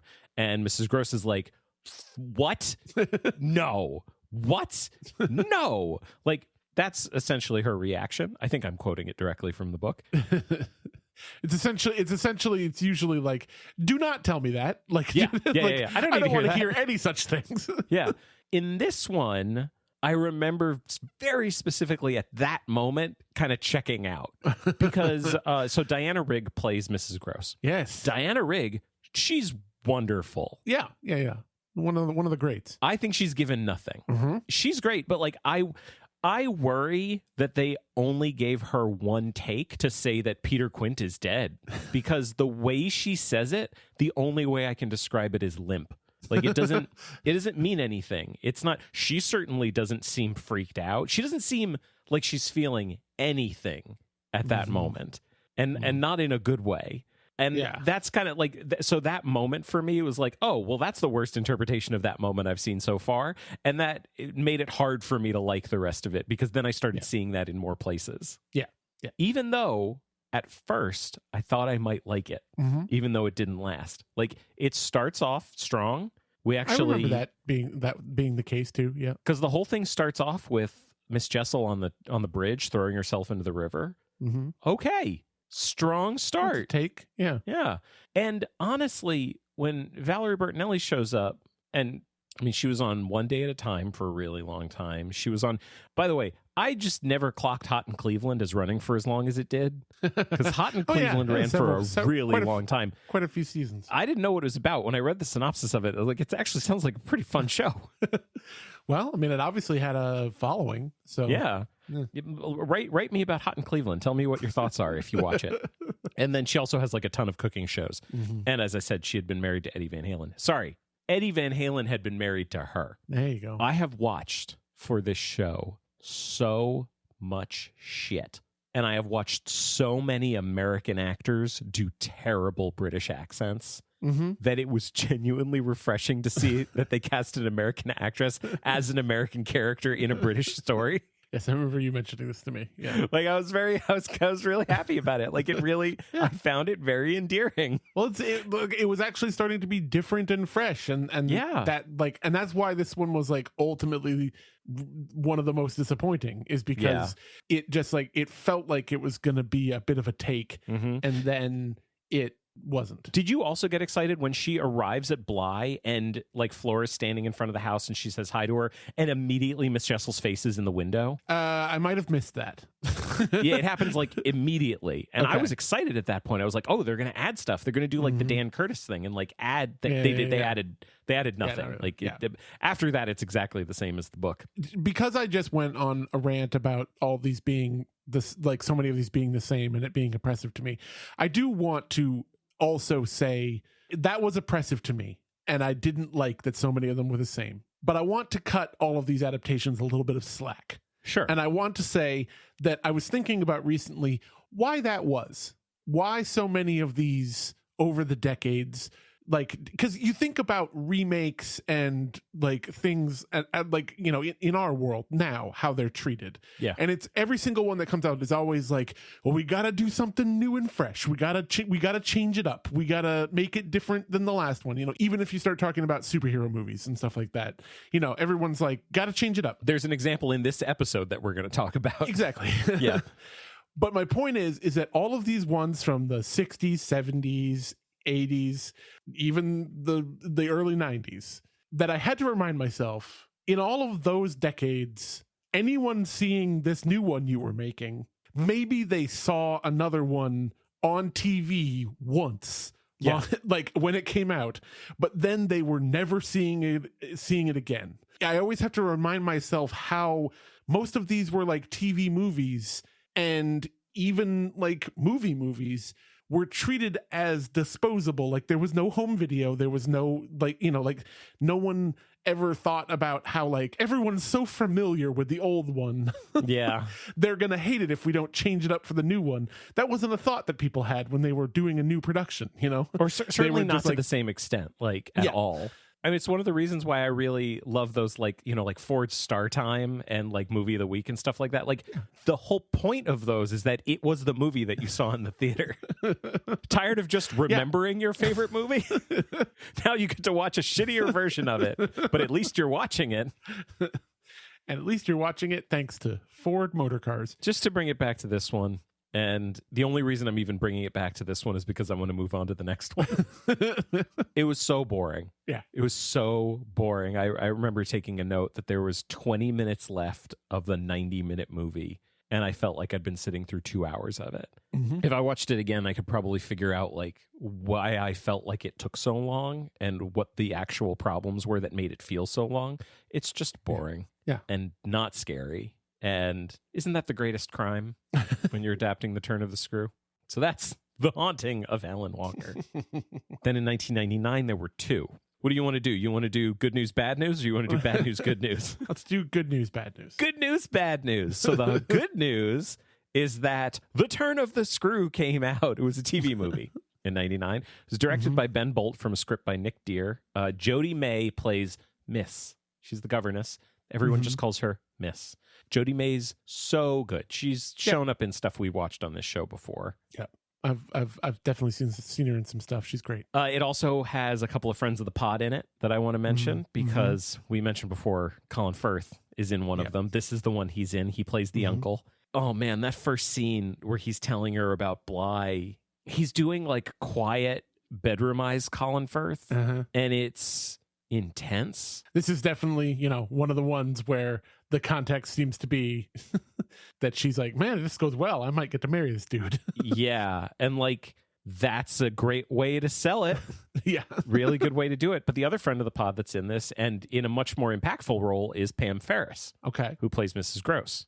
I love Pam Ferris. She's wonderful. How familiar are you with Pam Ferris? I guess I'm not really familiar at all. You'd know her. I'm sure. She's Harry's aunt in Prisoner of Azkaban that gets like that he blows up like a balloon at the beginning. Okay. Oh yeah. Yeah, she's in Matilda. Yep. She's so good. She is a treasure. The first scene between the two of them, I love it so much. And the relationship between the governess and Mrs. Gross, I mentioned I was looking for that in every single version. This one is beautiful and is my favorite. Yeah. I remember liking it. This version is not the best one. No. But that part of it is the best example of that particular plot point. Yeah. This one gets a lot of stuff right. Like, I really appreciated how they handled all the ghosts showing up. Yep. Because something that happened in all the previous versions is every time like Quint would be at the window, you know, the strings would go off and there'd be the really loud horror noise. There'd be everything the filmmakers were doing to tell you, this is scary. Just in case you're not scared, you should be, because it's scary. Especially you in the back. I see you. You think you're not supposed to be scared. No, you're scared right now. Yeah, if I remember, this one did a little bit more of like the sound dropping out kind of thing, and like and it getting quieter, not louder. Yeah. And it was tense, and I loved it. This has my favorite Quint, which is weird to say considering that like he has no lines. Like, it's just the look of the character. It's an actor named Jason Salke played Quint, and he's very similar to how he's actually described in the book, like red hair and stuff like that. But it's not like any other versions where he's like really evil and malevolent. He's just there. One of the things that I'm not sure we mentioned before, that during the scare scene when Quint's looking through the window directly at her, she describes it as, he was looking past me. He was looking for something. And I know what he was looking for. He was looking for the kids. And in almost every other version, they kind of ignore that. They're kind of like, oh no, he's evil, and he's staring her down. And he's staring at right down the barrel of the camera because we want to scare the audience. Creepier. Yeah. This one, it's exactly what's in the book. Like, he's just standing there, and he very clearly does not give a shit about her, and he's just very casually looking around the room, and when he sees that the kids aren't there, he walks off. Like, it is exactly what's described. But the thing that makes it so effective is that, how would you describe Jodie May's performance? Like, because she's shitting. She's actively pooping while this is happening. Yeah, it's she's like borderline catatonic, but in like a tense catatonic. Yeah, like she's freaking the fuck out, and it works really well. Really well. Her whole performance in this works for me because it's like she does a really good job of the aspect of the character that is like she's kind of losing her mind, you know? Yeah. Like she's very good at that. Her eyes really sell that most of the time. Yeah, whenever she's explaining everything to Mrs. Gross and trying to convince her of everything, like, she sounds so paranoid. Yeah, you're like, I wouldn't believe this lady. Yeah, and I guess that's my question, is like, does it hold up for an entire movie? Yeah, I mean, for me it didn't. It taxed me a little bit. Yeah. I had a hard time believing that Mrs. Gross would kind of go along with her, because I feel like she was playing it like just a little too crazy. Yeah. I mean, that's why it, like, the thing of the story works so well, where like Mrs. Gross is like mostly kind of with her, like for until the lake. Yeah. The sighting of Miss Jessel with Flora and Mrs. Gross there at the lake. And that's usually when Mrs. Gross like turns and is like, oh, you've lost your mind. I'm not, you know, in most adaptations of the story. Yeah. That was the problem with this, is that you're right, it was a lot of the paranoia. And so like you'd feel like Mrs. Gross should have gotten off of her side earlier in this version of the story. But they had such a great relationship that like I bought it. I don't know. Yeah. What I'm saying is like it just didn't totally gel. Like it had a lot of potential. I don't think it ever really lived up to the potential. But I think we need to talk about the bold dang choice that they made at the end. We've mentioned before that there's some ambiguity surrounding the death of the young Miles. You know, maybe it was Quint that killed him. Maybe his little heart couldn't take being possessed by a evil spirit. Maybe the governess smothered him when she was holding him so tight. Yeah. This one makes the bold choice to say, oh no, she killed him. Yeah, absolutely smothered him. Yep. He would have been fine. She won. Like, that's the thing. She won. She got him to banish Quint, and Quint disappeared, and Miles died because she smothered him. Yeah. It's without question. They do the very cliche, like, you're seeing of somebody like being smothered, where like you see their hand like flapping and then they're just like, and then it slows down and then they just then they go limp. Like it's there's no question. By the way, I want to mention that the actor who plays Miles, he's pretty good. His name is Joe Sourbuts. And he comes from a long line, I'm assuming, a very noble Sourbuts. And I'm not making fun of the name. I love the name. I'm just repeating it because I think it's worth repeating. But he's really good. Yeah, he was good. Yeah, watch him get mad at me. It's like, he's making fun of my name, but he said I was good. Like, yeah, he was good. Good performance. I just think it's a bold choice. I think this one has some of the boldest choices, and it has some of the best stuff. But it really is a testament to the fact that like the whole thing needs to work as a piece for it to work. Yeah. And this is going to sound really reductive, but if it doesn't work, it doesn't work. And I don't think this one really worked that well. It's, as the man said, the thing doesn't happen. Yeah. Yeah. I mean, but that being said, I like this one. Yeah, I did too. Yeah. I generally liked it. Yeah. And that's the good news, because the bad news is that in 1999, another thing came out. It was a theatrical movie called Presence of Mind. And you may think, why would they rename The Turn of the Screw to Presence of Mind? Yeah, specifically, why would they rename it to that? Yeah, and I will tell you, having watched it, I have no idea. It might have had something to do with it being a like co-Spanish production, and maybe it is a terrible title and has nothing to do with anything that happens in the movie. So this is directed by Anthony Alloy. It was written by Alloy, Barbara Gagne, and Mitch Bryan, and it starred Sadie Frost as, get this, the governess. This is the one I was mentioning before, that like her lack of name is handled so awkwardly. Like, she gets to the house and the Mrs. Gross character, who we'll get to in a second, comes out and introduces herself in a way where she's like, here is my name. It is now your turn to tell me your name. But she doesn't, and it's weird. She says, the governess. Yeah. That'd be hilarious if she actually said it that way. So that's awkward. Her performance also is like super over the top, and I don't know. I don't know what kind of direction she was getting for this. Yeah. Sadie Frost was in Bram Stoker's Dracula, wasn't she? I think so. I know I'd seen her name somewhere, but I didn't really look into it. Yeah, she played Lucy Westenra in Bram Stoker's Dracula. That makes sense. Yeah. And I don't really blame Sadie Frost for what happened. I think she was not directed well. Yeah. The most notable change with this one is that they've moved the whole thing to Russia, but they haven't, because it's an island. I'm not sure what's going on. Yeah, it's real weird. They did take some swings with this one. They did make some changes, almost all of them bad. Well, almost all of it. I'll counter that with a good choice. Okay. The opening. Okay. The opening of the movie, it opens with her on the boat going to the island, but then she flashes back to something that has happened recently, which was the death of her father. Right. Who I think, are given to understand over the course of the movie, he abused her horribly when she was younger. Yeah. I think that's inferred. Yeah. Yeah. And he dies badly. And then there's a whole scene where they do like a death photo, and she has to like go stand in the picture with him when they take the photo, and we see the photo throughout the movie, and like that's bold and good. It's good. It's good in a horror movie. It's good, especially like because in a traditional plot of the story, like the governess doesn't really have much of any backstory, so the ones that give her a little bit. That's cool. That's a good thing to do. Yeah, but it doesn't change the fact that the movie feels super amateurish. Yeah, I'd say so too.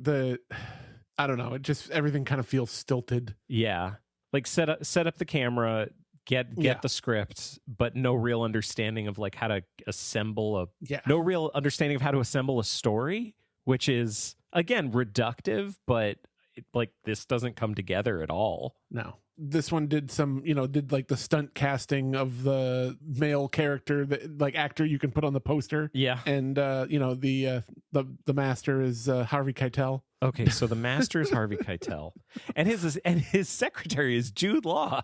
Yeah. In one scene. It's got like 2 lines. Anyway, yeah, my big question for this one is for Harvey Keitel and Lauren Bacall. Harvey, Lauren, what are you doing? What's going on here? What are you doing? Because Lauren Bacall plays the Mrs. Gross character, who is no longer Mrs. Gross. They've made her Mado Remy, who is Russian. But is she, though? Well, that's the thing. The problem is Harvey Keitel sounds like he's from New York, and Lauren Bacall sounds like she's from Transylvania. Yeah. Lauren Bacall's choice of accent in this is bonkers. Bonkers. I don't understand in what universe this was supposed to be Russian, but not this universe. And also the relationship she has with the governess. It's antagonistic the entire way through. It is one note, never changes. And it's a bummer and hard to watch for 2 hours. It's intentional because like I think that it's they thought it was like a different thing to do, but it's one that isn't fun and doesn't work at all. Yeah. Here's another thing that they really mess up. They mess up one of the most effective creepy moments from the book, which is I saw a guy, he looked like this. And Mrs. Gross goes, that's impossible because the person you're describing is Peter Quint and he's dead. Yeah. In this, first of all, he's not Peter Quint. Now he's named Fosk. It's Russia now, but they've only changed 2 names. Right. It's still Flora and Miles. But for some reason, the adult people's names have been changed. No, Miss Jessel is still Miss Jessel. Right. I mean, yeah, not even her. Yeah. So it does. And the governess is still the governess. Exactly. They could have given her a Russian name. That would be an easy way to sell it. You don't even have to change the name. Just give her a Russian name. Anyway, in this version, Matt Remy shows her a photo of the master and the kids with Fosk in it before she's even seen his ghost. So that it robs the moment of all of its creepiness, because the whole point is, the whole thing that makes it creepy is that there's no way she could have described him if she didn't see his ghost because she'd never seen him before. Right. So it shows this I think a very intense misunderstanding of the material. Yeah, it's this one's a mess. Also, making up for the low budget with exploitation is not a great move. Yeah. Full frontal is not what this story was calling for. Yeah, this one's pretty smarmy. Yeah, and so why does Sadie Frost get naked? I mean, they would say, well, that's the only way that you can see her body covered in the scars of her abuse. Right. And my reaction to that would be, bullshit. You wanted to get Sadie Frost naked in your cheap movie because you thought that would sell more tickets. And if you actually gave a shit about depicting abuse, you would have done it in an interesting way. But instead, you were just like, she was abused. Horror movie. They have nothing to say. And so that's because they have nothing to say about it, it feels disrespectful to people who have suffered abuse. So not only is it sexist, but it's also disrespectful to people who suffered abuse, which is not a good combination. Nope. Double whammy. I have a question for you. Do you remember the kids in this one? Nope. But then again, this is at the point where they're all bleeding together for me anyway. So but I feel like I extra don't remember the kids in this one, because this one is one of the smarmier ones, as we just said. There's definitely some highly sexually charged stuff between her and Miles, I feel like. Oh yeah, there really is. Now I'm remembering that. Yeah. Just kind of a bunch of them have done the scene where he's in her room and then he's like, can I kiss you goodnight and stuff, and does that. Or sometimes he doesn't even ask. Yeah. This one, I don't remember the details, but I just remember that it was extra sexual. Yeah. That doesn't mean I remember Miles or Flora. Yeah. Well, in this section, which has been, I want to turn this section into a bit of a shit sandwich because I do want to say something nice about it. Okay. Because it started with the dead dad thing, and that was bold and I liked it, in that I hated it. In this one, they made a really cool choice regarding how Miss Jessel dies, which is that she died by hanging in one of the main rooms of the house. And while the governess is walking through, she finds the ghost reliving. She sees Miss Jessel hanging from the ceiling. And her reaction is not fear. Her reaction is anger, because she's like, I'm going to save these kids. Get the hell out of here. And that moment, I'm going to go ahead and say it. That moment worked. Okay. It was effective. Yeah. It was effective and I liked it. Well, that's fair. But all the other problems are there. Perhaps people are asking themselves, well, that one's pretty bad. The next one has to get better, right? No. It's worse, right? It's somehow a little bit worse, I think. No, I can't say no. It's a dead heat. Yeah. But it's in a completely different way. Well, not even completely different, because it's still extremely smarmy. Yep, it really is. The next one is also real gross. So we move from a Presence of Mind. We just explained the title as much as the movie did.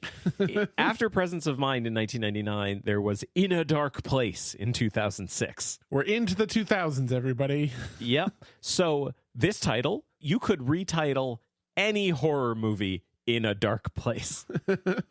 Doesn't, except for Midsommar. That's literally the only one. And even then, you could do it and say, "Oh, that Ari Aster, he's subversive. He's ironic." Yeah. Yep.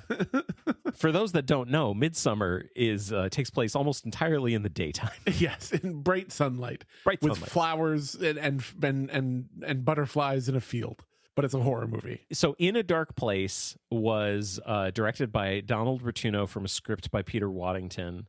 It is a UK Luxembourg co-production. Yeah. Which to me explains why everyone sounds like they're from everywhere. Yes. I had so many questions at the beginning, like, where does this take place? Why is everyone talking like this? Yeah, this is like a weird... It sounds like I'm saying it's weird because it's European. That's not what I mean. But this is like a weird, all over the place European production that clearly paid a single like name American actress to come fly to Luxembourg or something to be in this weird movie. And I'd be willing to bet that she had a terrible time. I'd just be willing to bet that the experience that Lily Sobieski had making this movie was probably not good. And maybe I'm completely wrong. Maybe. But I just have a feeling. Maybe she had a great time. Maybe she's like, these people became my second family. Fuck you, podcaster. Lily, reach out to us. Let us know the true story about the production of this film. We're very curious. Yeah. What I do know, so Lily Sobieski plays Anna Vey. She's a teacher. It's, modern day, by the way. Yeah. Modern day Luxembourg, I think. Probably. Yeah. It's something like that. She is a teacher who we are told at the beginning is really into art therapy. I actually did quite a bit of research into art therapy. And I think I did as much research as the creators of the movie did into art therapy, which is none. Yep. I'm pretty sure that art therapy isn't just drawing to get your feelings out, which is basically how it's described. Yeah. I'm pretty sure that it's more complicated than that.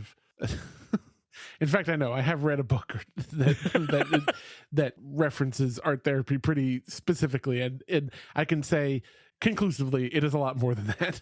Lily Sobieski is in this a lot, and her body is in this a lot. Yes, it is the focal point of the cinematography in a lot of cases. They're like, Lily Sobieski has a body, and I'm like, yes, I know.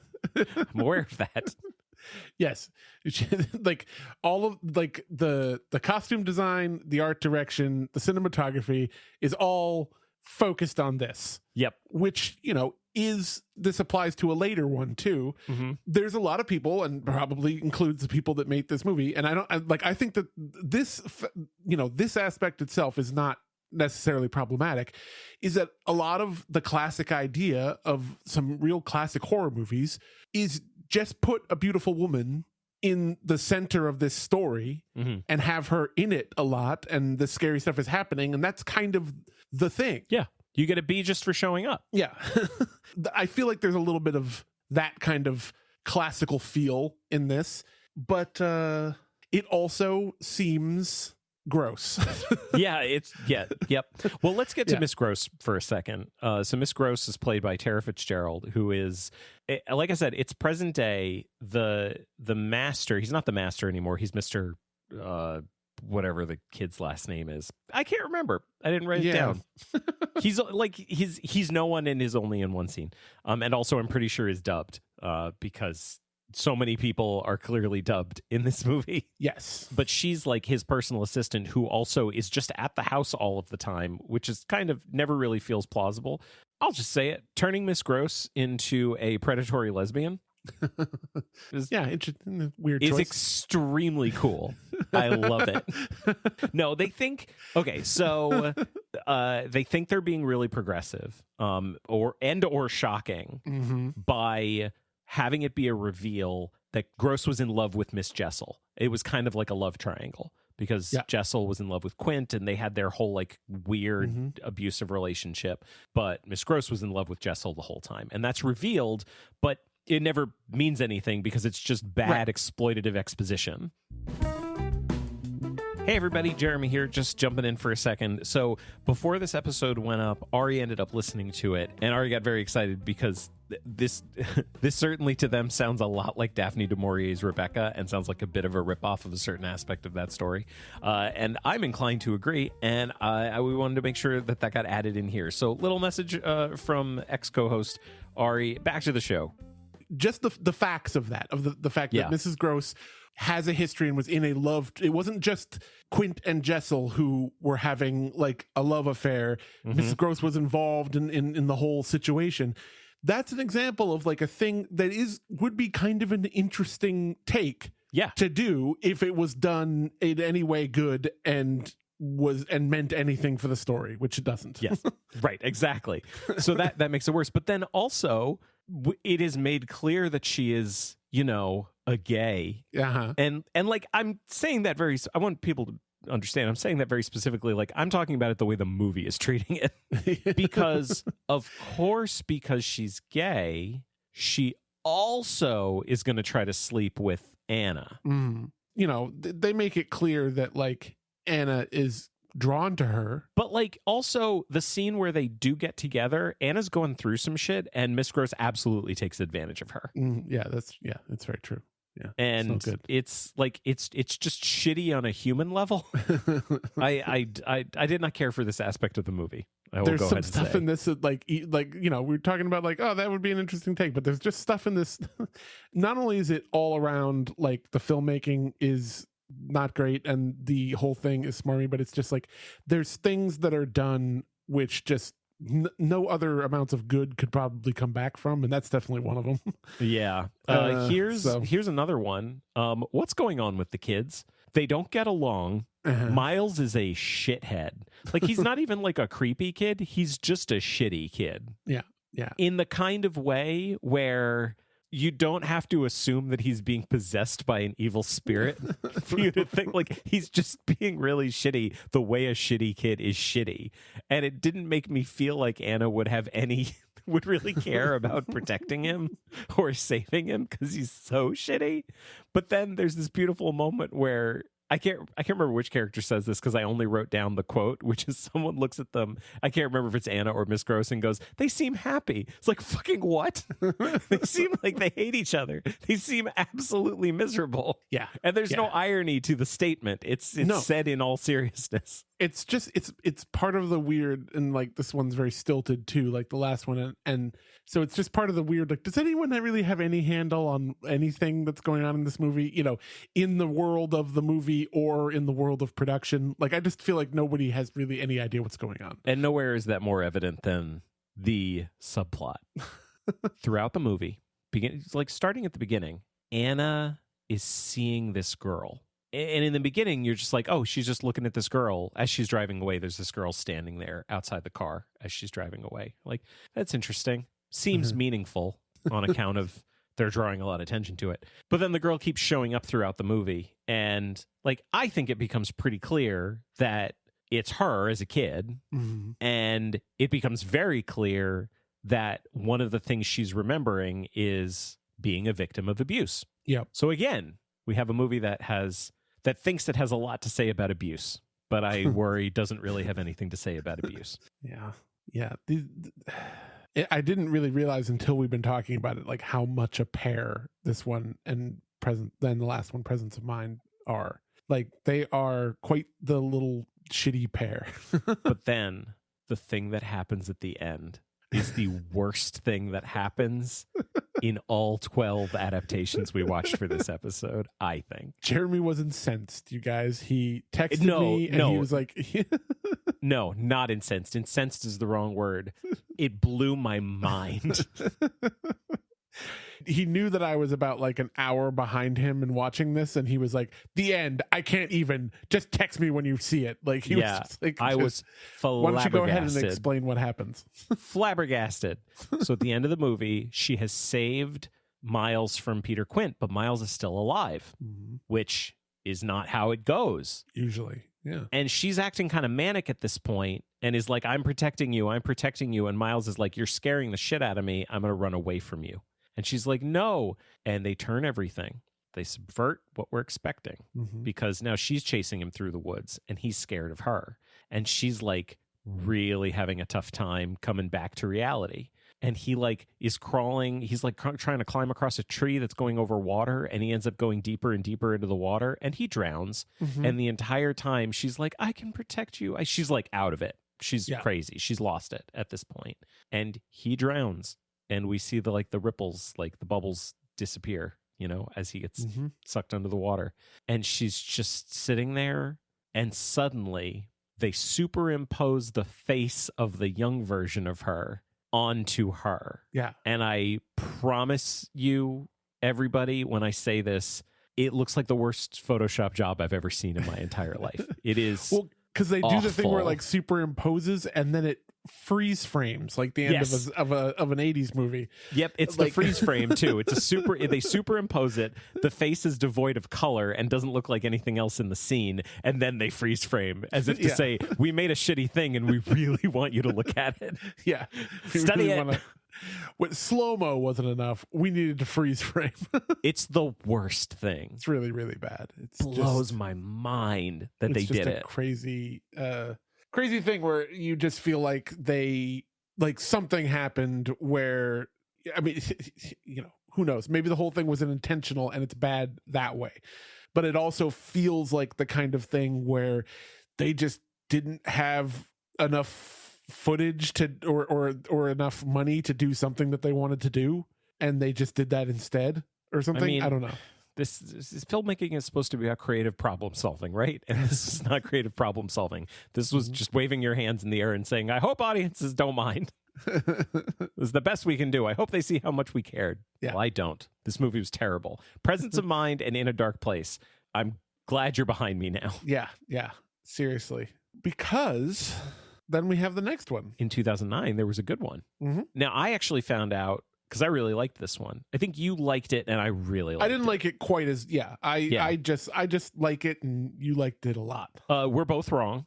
Because I went to Letterboxd and I read the reviews. And everybody hates it.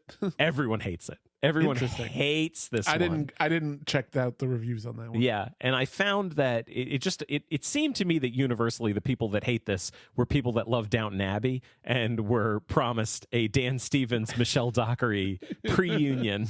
So in 2009, there was a TV version. It was directed by Tim Fywell from a script by Sandy Welch, who I'll get back to in a second.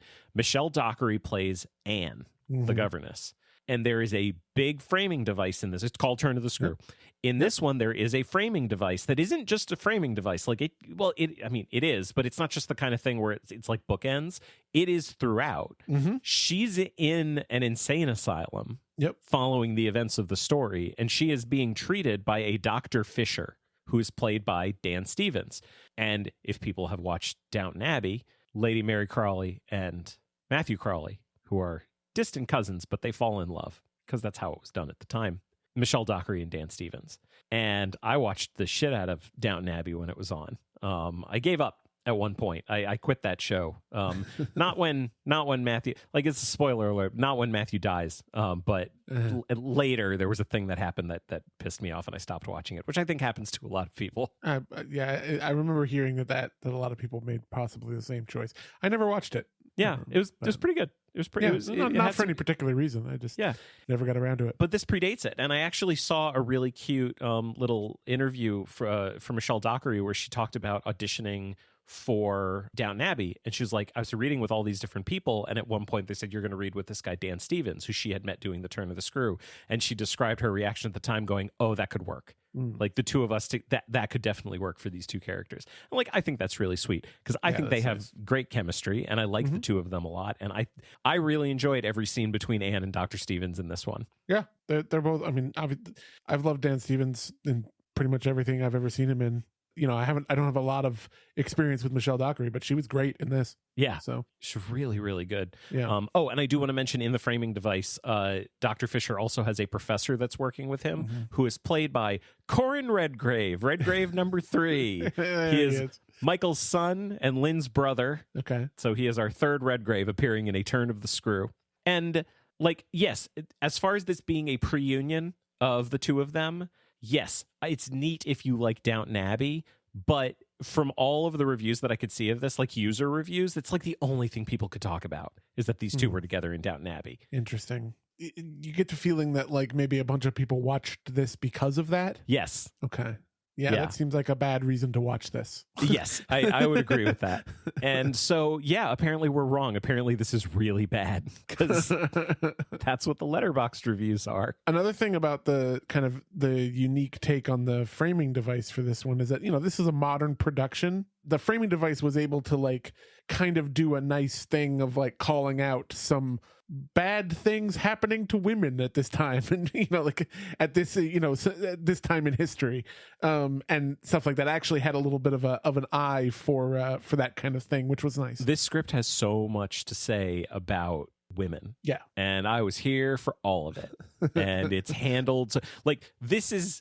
I'm not saying, I was about to say, this is how you do it. Like, no, there's lots of ways to do it. This is one way to do it. There's a million ways. Like, all you do is just do it well. Like, do it well and think about it and do it in an empathetic way. And, like, does it matter that this one happened to be written by a woman? Maybe. Maybe. I want to talk about Sandy Welch for a second, because Sandy Welch wrote this. And Sandy Welch has become, at this point now, this is a hat trick, because from 2006 to 2009, Sandy Welch wrote 3 TV movies or miniseries for British television that we've covered that I think are good, that are really good to great, because she did the 2006 Jane Eyre with Ruth Wilson, which, if people listen to that episode, Sandy Welch pulled things out of that story that blew my mind, that she was able to hone in on, and I think it was one of the smartest adaptations we've ever seen on the show. And then she also did the 2009 Emma that Romola Garai was in, which also was really, really good. And this was really good. Like, Sandy Welch is great. And didn't do that much more after this, and it makes me really sad. And I want to get in contact with Sandy because she seems great, and she writes she writes good, and I want to talk to her about how she writes good. So if anybody knows Sandy Welch, please get in contact with her. The script is so good, but one of the other things that she changes, like because you're absolutely right, she has a lot to say about the role of women in society at this time, but I want to be clear about what this time means, because it's not just the past, it's a very specific moment in time, because the thing they decided to do is they decided to move the time period to the swinging 60s. No, they decided to move the time period to right after World War I. Yeah. So it's Britain post World War I. So in Bly, it's very specifically stated that there are no men there anymore. Gotcha. Yeah, no, okay, yeah. That's a good point. And Miles is the man of the house. And I just feel like it adds such a creepy level to him being kind of possessed by Peter Quint, this very violent, misogynistic character, specifically in the context of preying on these women who have to fight against that. And it's not really, I don't feel like the movie is making any particular judgments about the women. Like, I feel like the furthest it goes to making a judgment about women is that in this one, I didn't think that the governess Mrs. Gross relationship was as good as some of the other ones. They didn't really have a close relationship, but for a really specific reason, not just because they wanted Mrs. Gross to be an antagonist. It's because this one is really taking a stand on how Mrs. Gross just stood by while Peter Quint victimized all the women in the house. Right. And we see it, like in flashback, we see Mrs. Gross actively choosing to stand aside while he's victimizing people. And even that is done in a way that's really empathetic towards Mrs. Gross. It's cool little changes like this that make this one really, really good to me. Yeah. Is just like to focus on stuff like this, to make changes that really like impact character. And I liked it. I liked it quite a bit. You know who I loved? Remember Baines, the driver? Yes. She's great. She's great. Yeah. I don't even think she has any lines, but she's so great. No, I mean, what else can we say about this one? There's a bunch more, I think. Yeah. I have a bunch of notes because this one's great. I think it embraces the book and does a really great job of translating the book to the screen, because I just described a whole bunch of things that it changes and that it adds. But, okay, when the governess finds out that the previous governess died, she hears about Miss Jessel, but she doesn't find out that she left because she died for a while. And in all of the versions, like, the way she finds out is by being told, which is great in a book. That works perfectly well in a book. But in a movie, you could do more. And in this one, it doesn't really make that much logical sense that Mrs. Gross would take her all the way to the cemetery just to show her Miss Jessel's grave. But having the reveal be looking at Miss Jessel's grave, that's effective and visual in a way that it isn't in any of the other ones. It's a little more cinematic than, It twists a little bit the scene where the governess takes Flora to the lake and has the big confrontation because Miles is there. Right. And it doesn't change it drastically. It just changes it a little bit. And it makes Miles, who is, we can understand, kind of inhabited by Quint at this point, like, he's a much more active role in it, and Quint is more active in it. But it still is doing what the book does, which is that she's putting Flora in this position, and Flora doesn't see Jessel and is kind of revolts against the governess at that point. So the scene still serves the same point, but they've heightened it because Miles is actually there in a way that doesn't undercut the whole thing, which I really like. And then they actually show us all of the stuff that Flora says to Mrs. Gross that convinces Mrs. Gross that she must be possessed. Because she says, like, the things coming out of this little girl's mouth I've never heard is, but I was like, well, what is it? What did she say? And in this one, we hear it, and it's intense. Yeah. It's nice to finally get that, because not that leaving it up to our imaginations all the other times wasn't also, like, a fine choice. It's a valid choice. It is. Yeah. But it is nice to actually get some of that, because you've been wanting it, especially if you're watching so many of these like we have been, You want to talk about this absolute bummer of an ending? Yes. So in this one, Dr. Fisher, all we know is that he really wants to cure her. Yeah. And he eventually believes her because he, like, sees Quint in a picture and then Quint isn't there. He wants to cure her because if he doesn't, she's going to get executed. She is being held because, as far as everyone's concerned, she killed Miles. Right. She killed a kid. Yeah. But the thing that's happened to her over the course of it is that she's made peace with what she did because she knows why she did it. And Dr. Fisher is freaking out. And so there's a whole thing. I mean, spoilers, but, like, there's a whole thing at the end where he has to watch her get carted away, presumably to her execution, while a priest is reading her doing last rites. Yeah. Last rites, is that what that is? I'm Jewish. I don't know what they do. That is what it's called, yeah. I only know it from movies. Well, I mean, me too, but... And then, and like the looks that she's giving him when she gets in the truck and to get driven away, like, it's haunting. Yeah. It's messed up. And, like, it's a horror movie. I don't need a horror movie to have a happy ending. This does not have a happy ending. And then it goes even further, because then after she gets driven away, it's like, well, that's the end. No, not the end. Because then we see a new governess arrive at the house. Yeah. Because in the beginning of the whole thing, Anne had met Flora while Flora was playing the piano. And Flora stands up and goes like, oh, it's so lovely to have you here, or something like that. And in this one, new governess arrives, young lady. Here's the piano, goes upstairs, there's Flora, and Flora stands up and in exactly the same way, straight down the barrel, just like says the exact same thing. It's so lovely to have you here. And it is real good. This is the only one to do this, to, like, have, like, kind of a, like, creepy cliffhanger-y type ending. Not actual cliffhanger, but the kind of thing, just doing the thing where it's like, this is never gonna end, and I mean, I think it's saying, cool. Like, Miss Jessel got Flora. Like, it works. Yeah. Like, Quint's gone. Quint can't do anything, and Miles is gone. But, like, Jessel, she got Flora. Yeah. She's possessed. Yeah, for sure. And, like, horror movie. Good. Love it. Yeah. No, great stuff. I thought it was great. But then there's the turning. This is, and so much like the last one, you liked a little bit better than me. I think this one I like a little bit better than you. Yes, because I didn't like it. Yes, and I mean, don't get me wrong. I didn't hate it. This movie, like, it's a mess. Especially as it gets closer to the end, and then the end, it just becomes more and more of a mess. Yeah, but can I give you my one sentence review? Sure. It's a mess, and a lot of it doesn't work, but some of it works. Yeah. Like, I think the performances are good in this. Yep. And I think... Well, hang on. So it was came out in 2020. Do the stuff. Theatrical movie, came out in 2020. It was directed by Floria Sigismondi. I hope I'm pronouncing that correctly. From a script by Carrie W. Hayes and Chad Hayes, the twin brothers who wrote the Conjuring movies and House of Wax, right? Yeah. This was another in a long line of projects that some say was originally attached to Steven Spielberg. Yes. Because Steven Spielberg works a lot, and he's always looking for new movies. And apparently, if he makes one comment to one person saying, I'd like to direct a remake of The Turn of the Screw, someone can say later, oh, Spielberg was originally going to direct this. Like, okay, sure.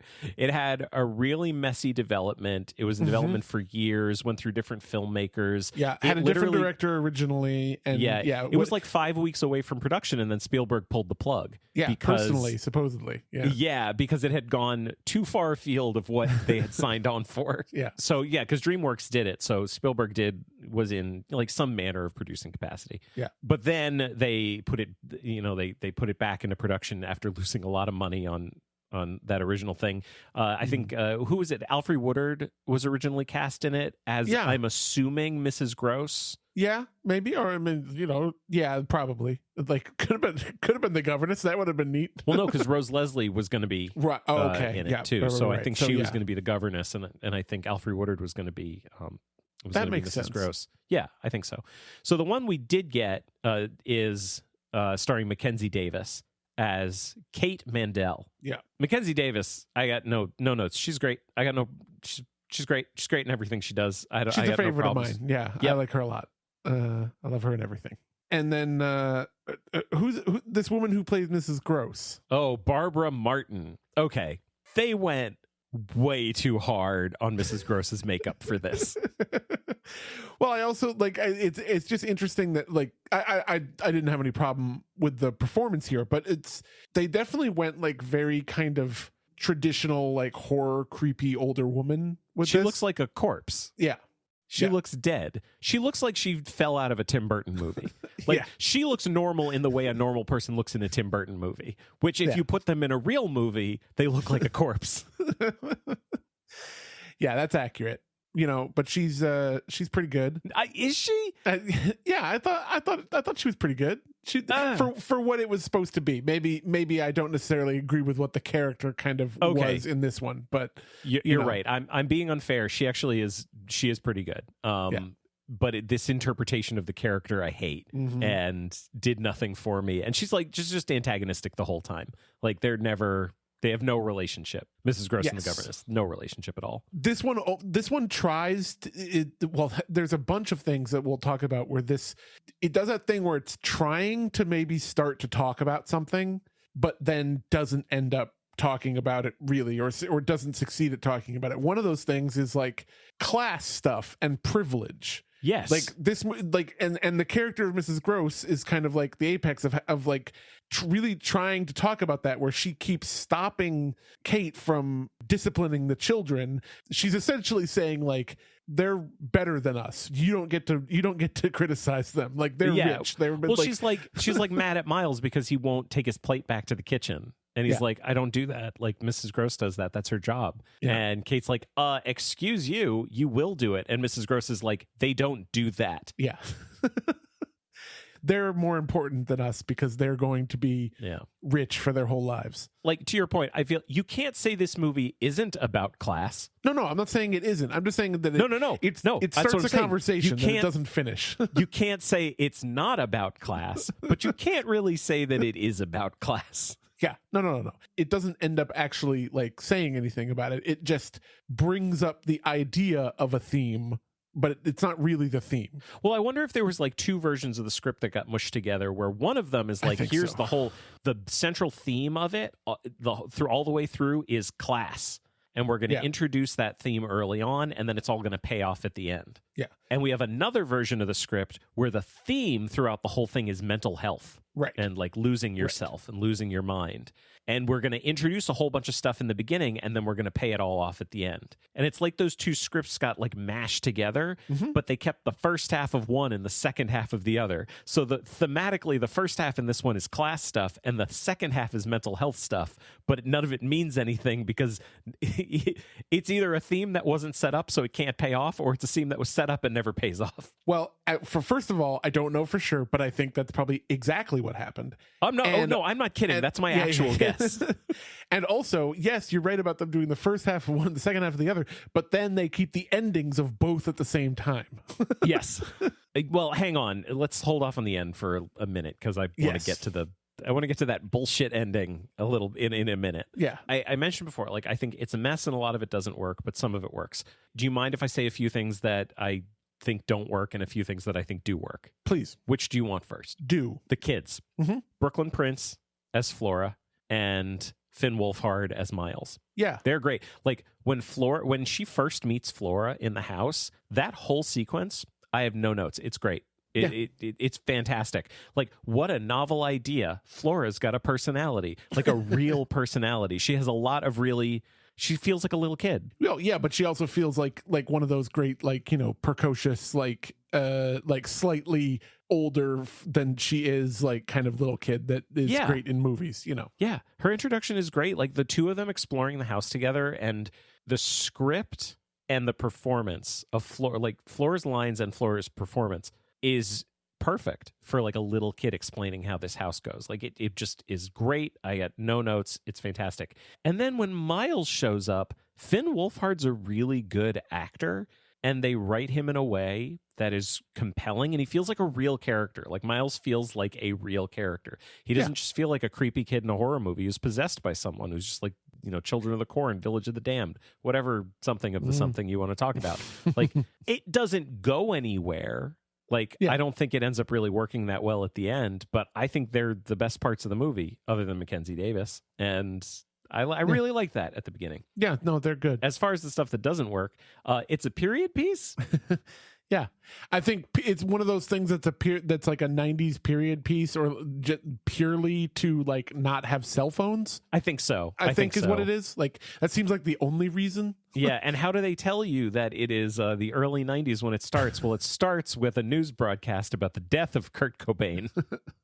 Yeah, it's a weird way to start the movie. It's a little silly. The exposition in that opening scene doesn't get any better, because then it's Kate in her apartment packing all her stuff to go take this new job where she's going to be a governess in this estate. And she's talking to her roommate. And there's a lot of like her roommate saying things to her like, "You're my roommate, as you know." And like that's not a direct quote, but that's essentially the level that's the level of writing that we're dealing with. It's really bad. Yeah. The inclusion of the roommate character, who basically exists so that every now and then she can be talking to her on the phone from Bly Manor and telling her all the weird stuff that's going on. It was a bad decision, including the roommate character. Half-baked, I will say. Half-baked. Yeah. The mental health stuff, though. Yeah. It's too little and comes too late for it to be satisfying. There is stuff about the mental health aspect of the movie in the first half, because before she goes to Bly, she has to say goodbye to her mom. Played by Jolie Richardson, Redgrave number 4. But she's crazy, and she lives in an asylum. She lives in a place where they let her paint in a drained pool. Yeah, it's very... They wouldn't just let someone paint in a drained pool. That's not a thing. But she, one of the things so she sees her, and her mom is like losing herself. She's like losing her mind. And it's clearly hard on Kate, but there isn't really anything in the first half where Kate's like, and this might happen to me. Right. The only thing of it is Mrs. Gross saying that in a very like obvious script, like bad script kind of way, where she's just like, I hope the problem with your mother isn't genetic or whatever. And of course, you never see her say it. You only hear her say it because it's ADR. Yeah, right. They added it in later. Yeah. Yeah, because halfway through the movie, she gets a package, and inside is art that her mom has sent to her. Mm-hmm. And it is just a bunch of pieces of paper that are covered in black paint, and maybe look kind of burned. Yeah, I wasn't sure. Like, I thought at first they were burned, but then I was like, are they? I don't know. But anyway, while she's looking at them, she says something about how her mom is not well. And that's when Mrs. Gross, who's leaving the room, says something really kind of hurtful about, I hope it's not genetic, blah, blah, blah. But like, as I said, ADR, that was clearly not shot on the day. They added that line later. Yeah. And then Kate really starts to lose it. And so that's the moment where it's like, oh, we're going to plant the seed. It's like, yeah, we're already more than halfway through the movie. Like, you're planting it too late. That's not how this works. And Kate starts to go kind of crazy. And then we get the third act. Like, I should have been tipped off with the dream sequence, because earlier in the movie, there's a dream within a dream within a dream. And it's exhausting and ends up meaning nothing. And isn't scary. Yeah. And there's some scary stuff in this movie. Like, it's tense. Sure. But, like, that was exhausting. And that should have tipped me off, because the third act is also exhausting. There's this whole thing where she is saving the kids from the house, and they have to get in the car, and they're escaping the ghosts, and they have to get away from the manor, and they make it through the gate, and they drive away. And I'm going to describe this. I'm going to tell people what happens. Yeah. They drive away into the dark. And suddenly the dark frame of the movie turns into one of the black pieces of paper that her mom sent to her. And we're back in the kitchen where she's opening the package. Whoa. And then she like kind of relives some of the stuff that happened in the third act, except Miles is like, what are you talking about? What are you doing? Like, it seems like they're saying like, oh no, she lost. Like, Quint and Jessel got the kids. And she can't save them. I don't know. And then she like closes her eyes and suddenly is in the pool, the drained pool, behind her mom, who is drawing. We only see Jolie Richardson from the back. Yeah. And she goes up to her mom, and her mom turns around, and we don't see her mom's face at all. But something about her face terrifies Kate, and she screams. And then the credits roll. Yeah. And this is bullshit. But do you see what I mean? How it's like, is it trying to have both the ghosts are real and the ghosts aren't real ending at the same time? And then I realized, no, it's the two scripts with the two different themes. Yeah. That they're trying to have at the same time. It really does feel like that first fake out ending feels like it would have been part of the script where there was a bunch of class stuff. Because she's finally, it's like Flora feels like she can't leave the rich mansion or she'll die, which is always a theme of like the heart of like how wealthy people feel, that I enjoy. Yeah. But then it ends with like, no, Flora, you can leave the gates, and they drive away. And like that just feels like it would have been part of that script. Right. And then the second ending definitely feels like it'd be part of the mental health script. Yeah. So that's what I feel like, that they really did just mash them together. And not even mash them together, because the end they're separate. They just used both endings. They just used two. Yeah, it's a shame, because it's like it's a super mess.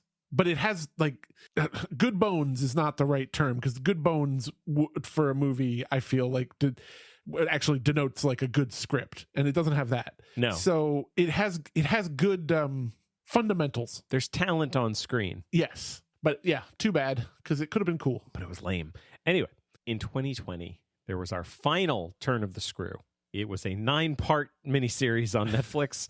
So strap in, everybody, for 45 minutes of us talking about. So this was created by Mike Flanagan, who I just want to read off like the stuff that he's done, because the movies he's been involved in, a lot of horror: Absentia, Oculus, Hush, Before I Wake, Ouija, Origin of Evil, Gerald's Game. He did Dr. Sleep. And then he also has done all of these Netflix series, Midnight Mass, The Fall of the House of Usher, and he also did The Haunting of Hill House. And this serves as kind of the second season to the Haunting of Hill House. So if it's the Haunting of series, anthology series, right, the first was The Haunting of Hill House, and the second is The Haunting of Bly Manor. Yes. Which is really the turn of the screw, but so much more. Ian, how do you feel about Mike Flanagan?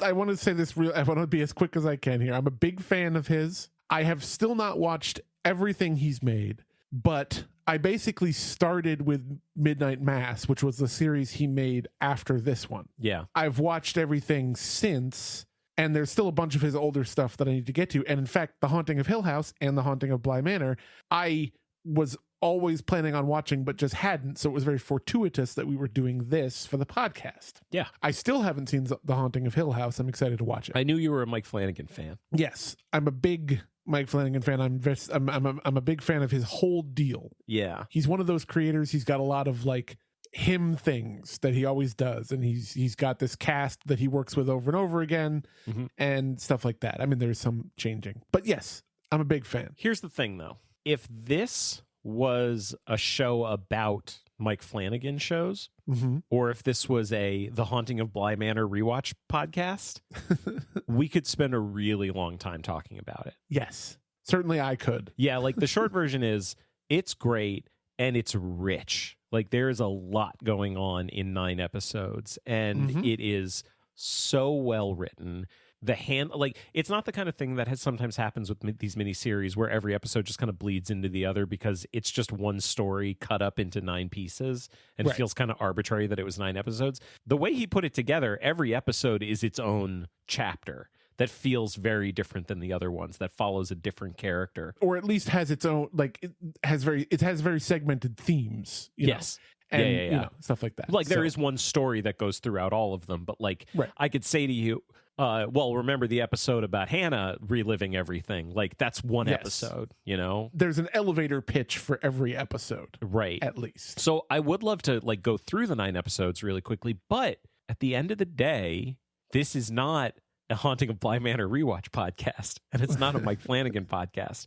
So I feel like I do have to say, in a lot of ways, it's not the turn of the screw. And everything we've talked about so far have been these real, like, straightforward adaptations where they're really trying to capture the plot of the book, the tone of the book. This is, I want to tell my own thing. Yeah. I'm going to use the trappings of the turn of the screw. I'm going to use the characters. I'm even going to use a bunch of the moments. But make no mistake, this is a different story. Yeah, the themes I want to say, the things I want to say, the moments I want to have as a creator.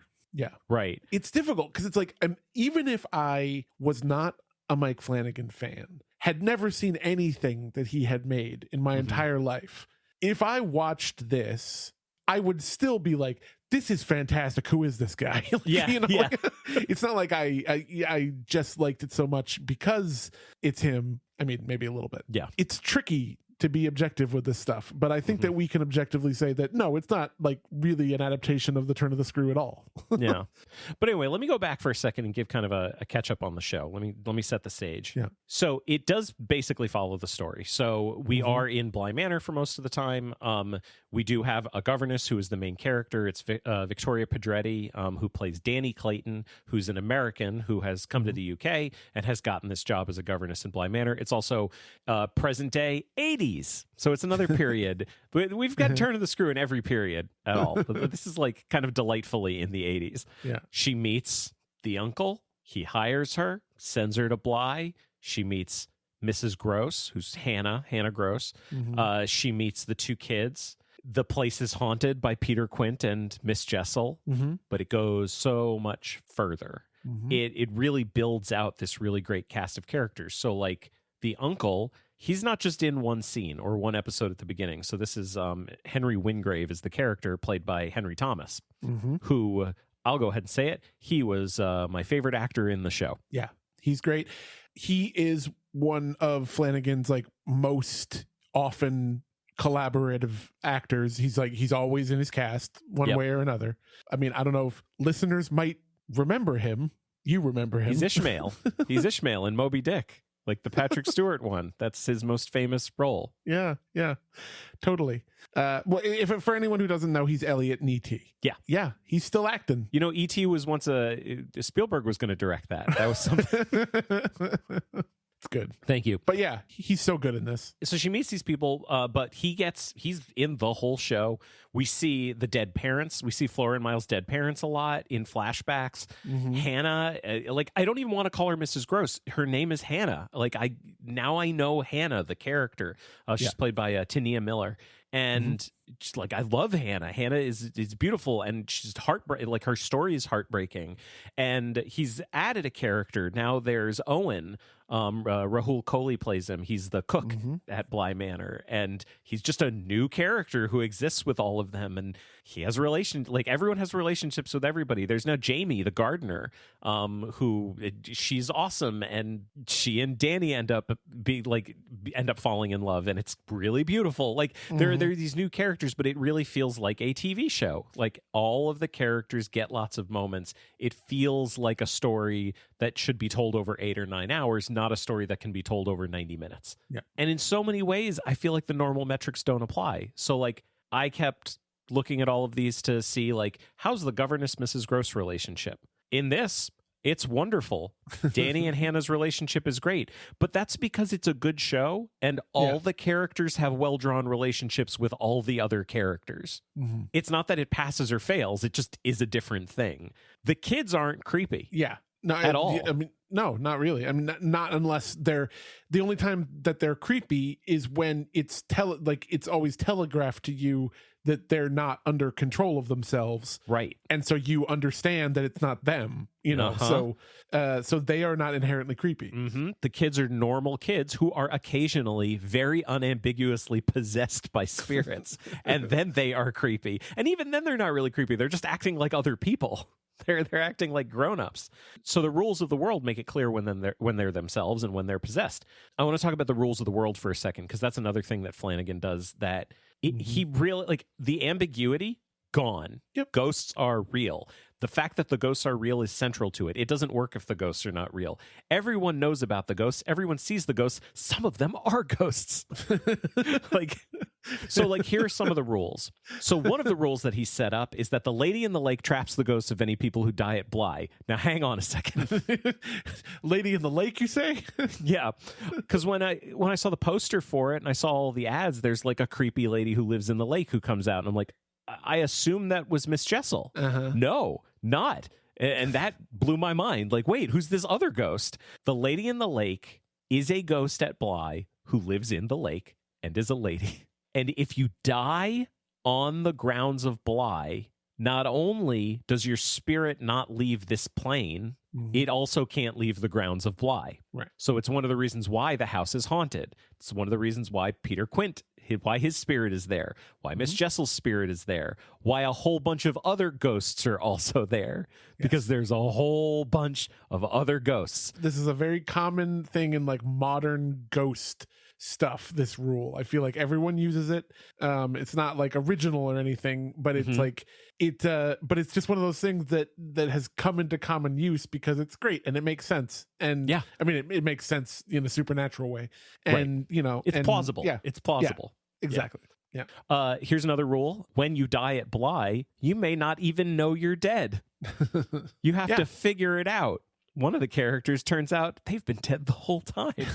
And the episode where you find that out is amazing. It does seem like as a ghost, it's not like there's special humans that can see you. No. You can literally just choose when you're seen and when you're not seen. Yeah. You can just turn on your appear to the living mode or have it off. Or maybe if you don't know you're a ghost, it's always on.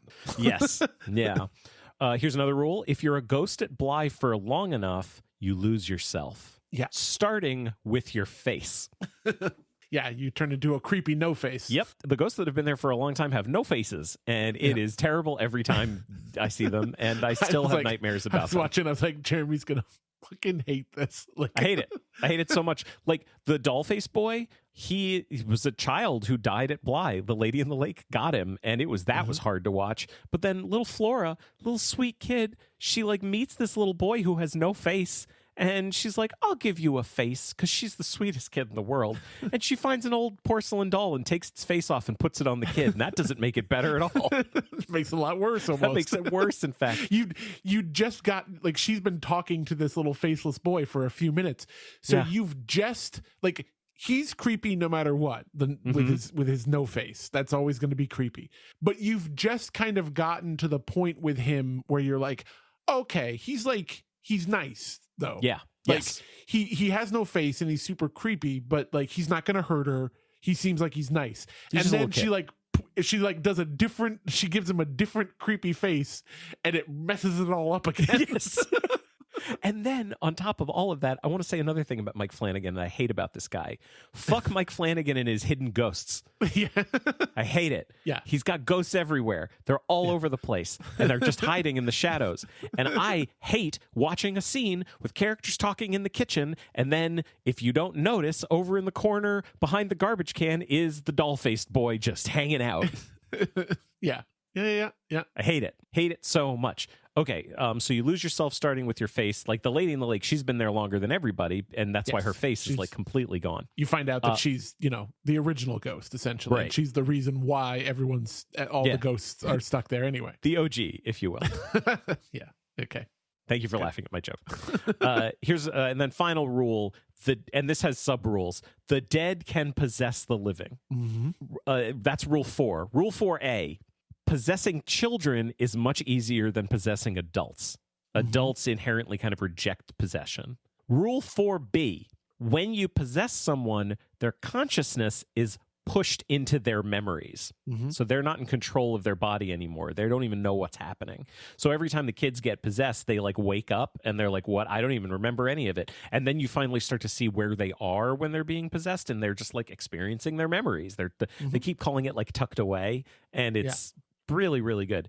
Rule 4C, you can possess someone permanently if they invite you in. And that's what Quint and Jessel are trying to get the kids to do, is actually like invite them in permanently. And it comes up multiple times with multiple different ghosts.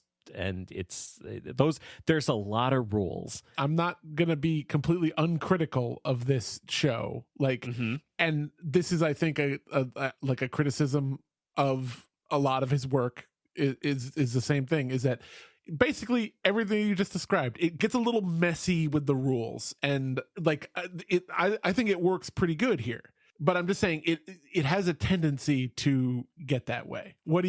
He's making faces, everybody. What are you gonna say? I think the rules are great. I got no problem with them. I think they're perfect. They make perfect sense. Totally plausible. Too. None of the rules contradict other rules. It like works perfectly. No, I don't think they contradict each other. I just think it gets a little like that thing with plotting and script and rules where you just like, you think you have everything, and then somebody's like, well, actually, there's an additional thing that changes everything, where this is also a rule. And so like, and you're just like, oh, this now?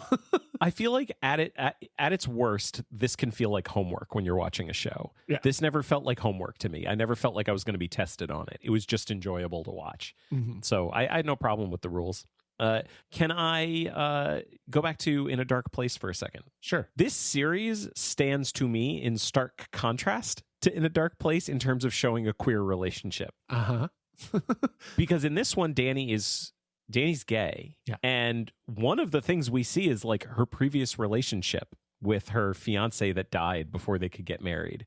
Her fiance, who it's important to note is a man. We see her struggling with that, especially, and that's why I think the time period makes so much sense. Yeah. Because it has to be before it was easier to come out. Yeah. And that's hard for her. And so she experiences a lot of trauma around coming out. But one of the things that I really like is that, yes, she does develop a relationship with Jamie later in the show, but Danny's queerness is handled completely separately from her growing relationship with Jamie. They're defined separately on the show. And I feel like In a Dark Place, it's like when Miss Gross is revealed to be queer, she just is her queerness. That's her only defining trait as a character. And Danny is so many things. One of the things is queer. And then later, another thing about her is that she's in love with Jamie. But they're not one thing. They're two separate. Does that make sense? They're like two separate things? Absolutely. So that I really like that. Yeah, I agree. I still have a couple more things. You've been very restrained so far. Well, I've been trying to be restrained because if I start talking about it, I'm just going to be like, well, this person was also in this show with, and they did this, and then like, and I mean, don't get me started about his wife, Kate Siegel. And, okay, like, tell you what, I'll give that one to you. So the second to last episode is the flashback where you find all about the Lady of the Lake. Yes, and the Lady in the Lake, Viola, and she is played by Kate Siegel, who is Mike Flanagan's wife. Go ahead. I mean, she's an actress. I just know you like her. No, I just do very much. She's in all of his stuff. She's also in other not him stuff. She's an actress in her own right. I think that she's very good. I also love I love that he always makes her a character that she's playing, not necessarily like there's a couple things where she's one of the main characters, but usually she's not. And but whatever minor character she is extremely important, or just a great character that she can really like sink her teeth into, or extremely hot, or all three. Cool. Yeah. And like I just think he's just a fantastic wife guy. He loves his wife. He always gives her just like the cheeriest stuff, you know? Yeah. And I love that for them. She's literally the lady in the lake. Yeah. It's on all the posters and everything. So I wanted to say something about that second to last episode that is kind of a bigger thing that I just have a lot of respect for with this show. Not the first person to point this out, but like Mike Flanagan did his homework. He did so much research into Henry James and incorporated, he didn't just take the turn of the screw and make it longer. He made a long story that is primarily based on the turn of the screw, but individual chapters are also based on other Henry James short stories. Yes. This is the thing he loves to do whenever he's doing one that's like an adaptation like this. Yeah. And that's cool. Like it's cool and it's great. And I have a ton of respect for it. And it's the kind of thing that it just feels special. It feels like the kind of thing that people don't normally do. And so a lot of the episodes, I think most of the episodes are they take their titles from other Henry James short stories. So the second to last episode is The Romance of Certain Old Clothes, which tells the story of the Lady in the Lake. And it's all like hundreds of years ago, and it's her and her sister growing up in Bly, and I'm not going to just repeat the entire story, but I will say at some point she dies and then ends up haunting Bly. And there's a whole thing where she's like, her spirit is trapped in a trunk that has all of her beautiful clothes in it, and then her sister opens the trunk and she kills her sister. And that's from the original short story. It's drastically different. Like he literally switched the two sisters. Like he uses the two names, but he switches their roles. Yeah. But like that kind of stuff, I could spend an hour just going through talking about all of the ways that he incorporated other Henry James short stories into this. And I just have a lot of respect for that. Yeah. There's a whole thing with Henry Thomas's character where he has like a weird twin that is haunting him. That's from another short story. Yes, and it's extremely altered from it, but it's like essentially like the theme is the same or whatever. Yeah, but that second to last episode is, I think, to me exactly why this needed to be a series and not a movie. Because if this was a movie, the entire hour of a flashback showing us how the Lady in the Lake came to be would have been condensed into 5 minutes, and it would have been the little prologue at the beginning of the movie. Yeah, you know. And we would have lost. And I'm going to try to say it. I didn't mention that there is a narrator. It's Carla Gugino, who is another Mike Flanagan regular, playing this narrator. There is a bit of a framing device. There's like a wedding at the very beginning, and she's a guest, and it's late at night, and she says, "I've got a ghost story," and she starts to tell the story, and we hear her throughout, and it's really nice narration. Like it's doing the good kind of narration where it's describing things you can't just see on screen. And there is a moment that is my favorite sequence in the whole show, which is the she would sleep, she would wake, and she would walk sequence. Where she's just describing the life, the post-life of the Lady in the Lake. Yeah. And it comes up multiple times. So there's multiple sequences that use that, but it's just that phrase repeated over and over again. And it's amazing. I'm glad you liked it. Like any great, masterful, wonderful, perfect, whatever flowery adjective, I want to throw all of them at it. It's amazing. But that's the kind of stuff that would have been lost in a movie. And that's why I was so happy that this was a series.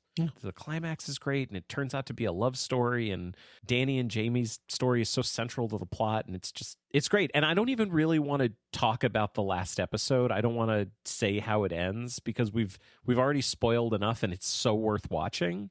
But what I can say is that the ending is not the end of the turn of the screw. No. It's a completely different thing. Nothing like it. No, like the last two episodes go completely off the rails. Like the ending of the turn of the screw part of the story isn't the ending of the turn of the screw. No, it's like the end of the 7th episode, and then there's 2 more episodes. And Miles, who did not die, gets to lead a long life. But yeah, this was great, man. This was so good. I want to do other Mike Flanagan stuff now. Maybe we will. Yeah. He's certainly done several adaptations of things. Yes, he has. Well, anyway, let's do some quadrants right now that we've reached the end of this ridiculous episode. 1959, Star Time, The Turn of the Screw. Do you think the Ford Motor Company cared about the source material, Turn of the Screw? Well, the Ford Motor Company, no, but but John Frankenheimer, the maybe. Producers of this thing, I think they did. Yeah. I think they did. Was it successful? I'm going to go ahead and say no. No? Okay. Ingrid Bergman's great, but I'm going to go ahead and say no. Yeah. The Innocents, 1961. Do you think they cared about the source material? Yes. Yeah, agreed. Do you think it was successful? Yes. Best one in this episode? I mean, like, I have, obviously, like, The Haunting of Bly Manor is, like, my personal favorite thing. Yeah. But it's, like, best adaptation in this episode? Yes. The Innocents. Yes. Yep. 1974, Turn of the Screw, Lynn Redgrave. Do you think they cared about the source material? Yes. Agreed. Do you think it was successful? Yes. Agreed. 1989, Shelley Duvall's Nightmare Classics episode, The Turn of the Screw. Do you think they cared about the source material? Yes. You think so? I'm going to go ahead and say no. I mean, this is where I feel like I differ from you on the entire premise of this, how quadrants work. I defined the premise. I know, but I'm just like, if they make exactly the book, they cared about it. Like, I think. I think it was lazy. Was it successful? No. Now we are agreed. 1992's The Turn of the Screw. This was the Patsy Kensit and Rusty Lemonade one. Do you think that they cared about the source material? This is one where I might say no. Was it successful? No. Also no. 1995's The Haunting of Helen Walker. Do you think they cared about the source material? Yeah, I think so. I think so too. Do you think it was successful? No. No. Not aggressively unsuccessful. But unsuccessful. No. Yeah. 1999's The Turn of the Screw starring Jodie May. Do you think they cared about the source material? Yes. Agreed. Do you think it was successful? Yeah. Yeah. Yeah. I Fairly yes. I'm going to come down on yes. Presence of Mind. Do you think they cared about the source material? Okay, I'll say maybe, like, I think I'm starting to, like, not this one. Yeah, didn't seem like it. Was it successful? No, definitely not. In a Dark Place. Do you think they cared about the source material? No. I kind of think they did. I'm not just saying that to be shitty, but like I kind of think they did. Anyway, I think someone did. Anyway, was it successful? No. Okay. 2009's The Turn of the Screw with Michelle Dockery. Do you think they cared about the source material? Yeah. Was it successful? Yeah. Agreed. 2020's The Turning. Do you think they cared about the source material? Steven Spielberg wanted to make this. Yeah, I know. And I mean, do I think the studio who ended up making this movie what it was cared about the source material? No. Yeah. Maybe the Hayes brothers did at one point. Yeah, was it maybe. Successful? No. The Haunting of Bly Manor. Do you think that Mike Flanagan cared about the source material? Yes. And was it successful? Yes. Yes. Absolutely. It's like the worst adaptation, but the answer is yes to both of those. It's very funny. I just want it to be good. That's it. Yeah. I just want it to be good. Well, this has been Adapter Parish. If you'd like to find us online, head to adapterparishcast.com. There you'll find our email address, links to the show on Mastodon and Blue Sky, and more. We're also on Patreon at patreon.com/adaptcast. You can join our Patreon page for free to get general announcements about the show and news about current and upcoming episodes. If you'd like to support us on Patreon, you can join at a paid level to get access to our bonus show, Adapter Parish Plus, and our patron-only Slack community. You can also support the show by telling a friend about us, leaving a rating and review on your podcast platform of choice, and visiting our bookshop.org storefront at bookshop.org/shop/adaptcast, where you can purchase all of the books we've covered on the show. Part of every purchase will support us and a local bookstore of your choice. Thanks, everybody.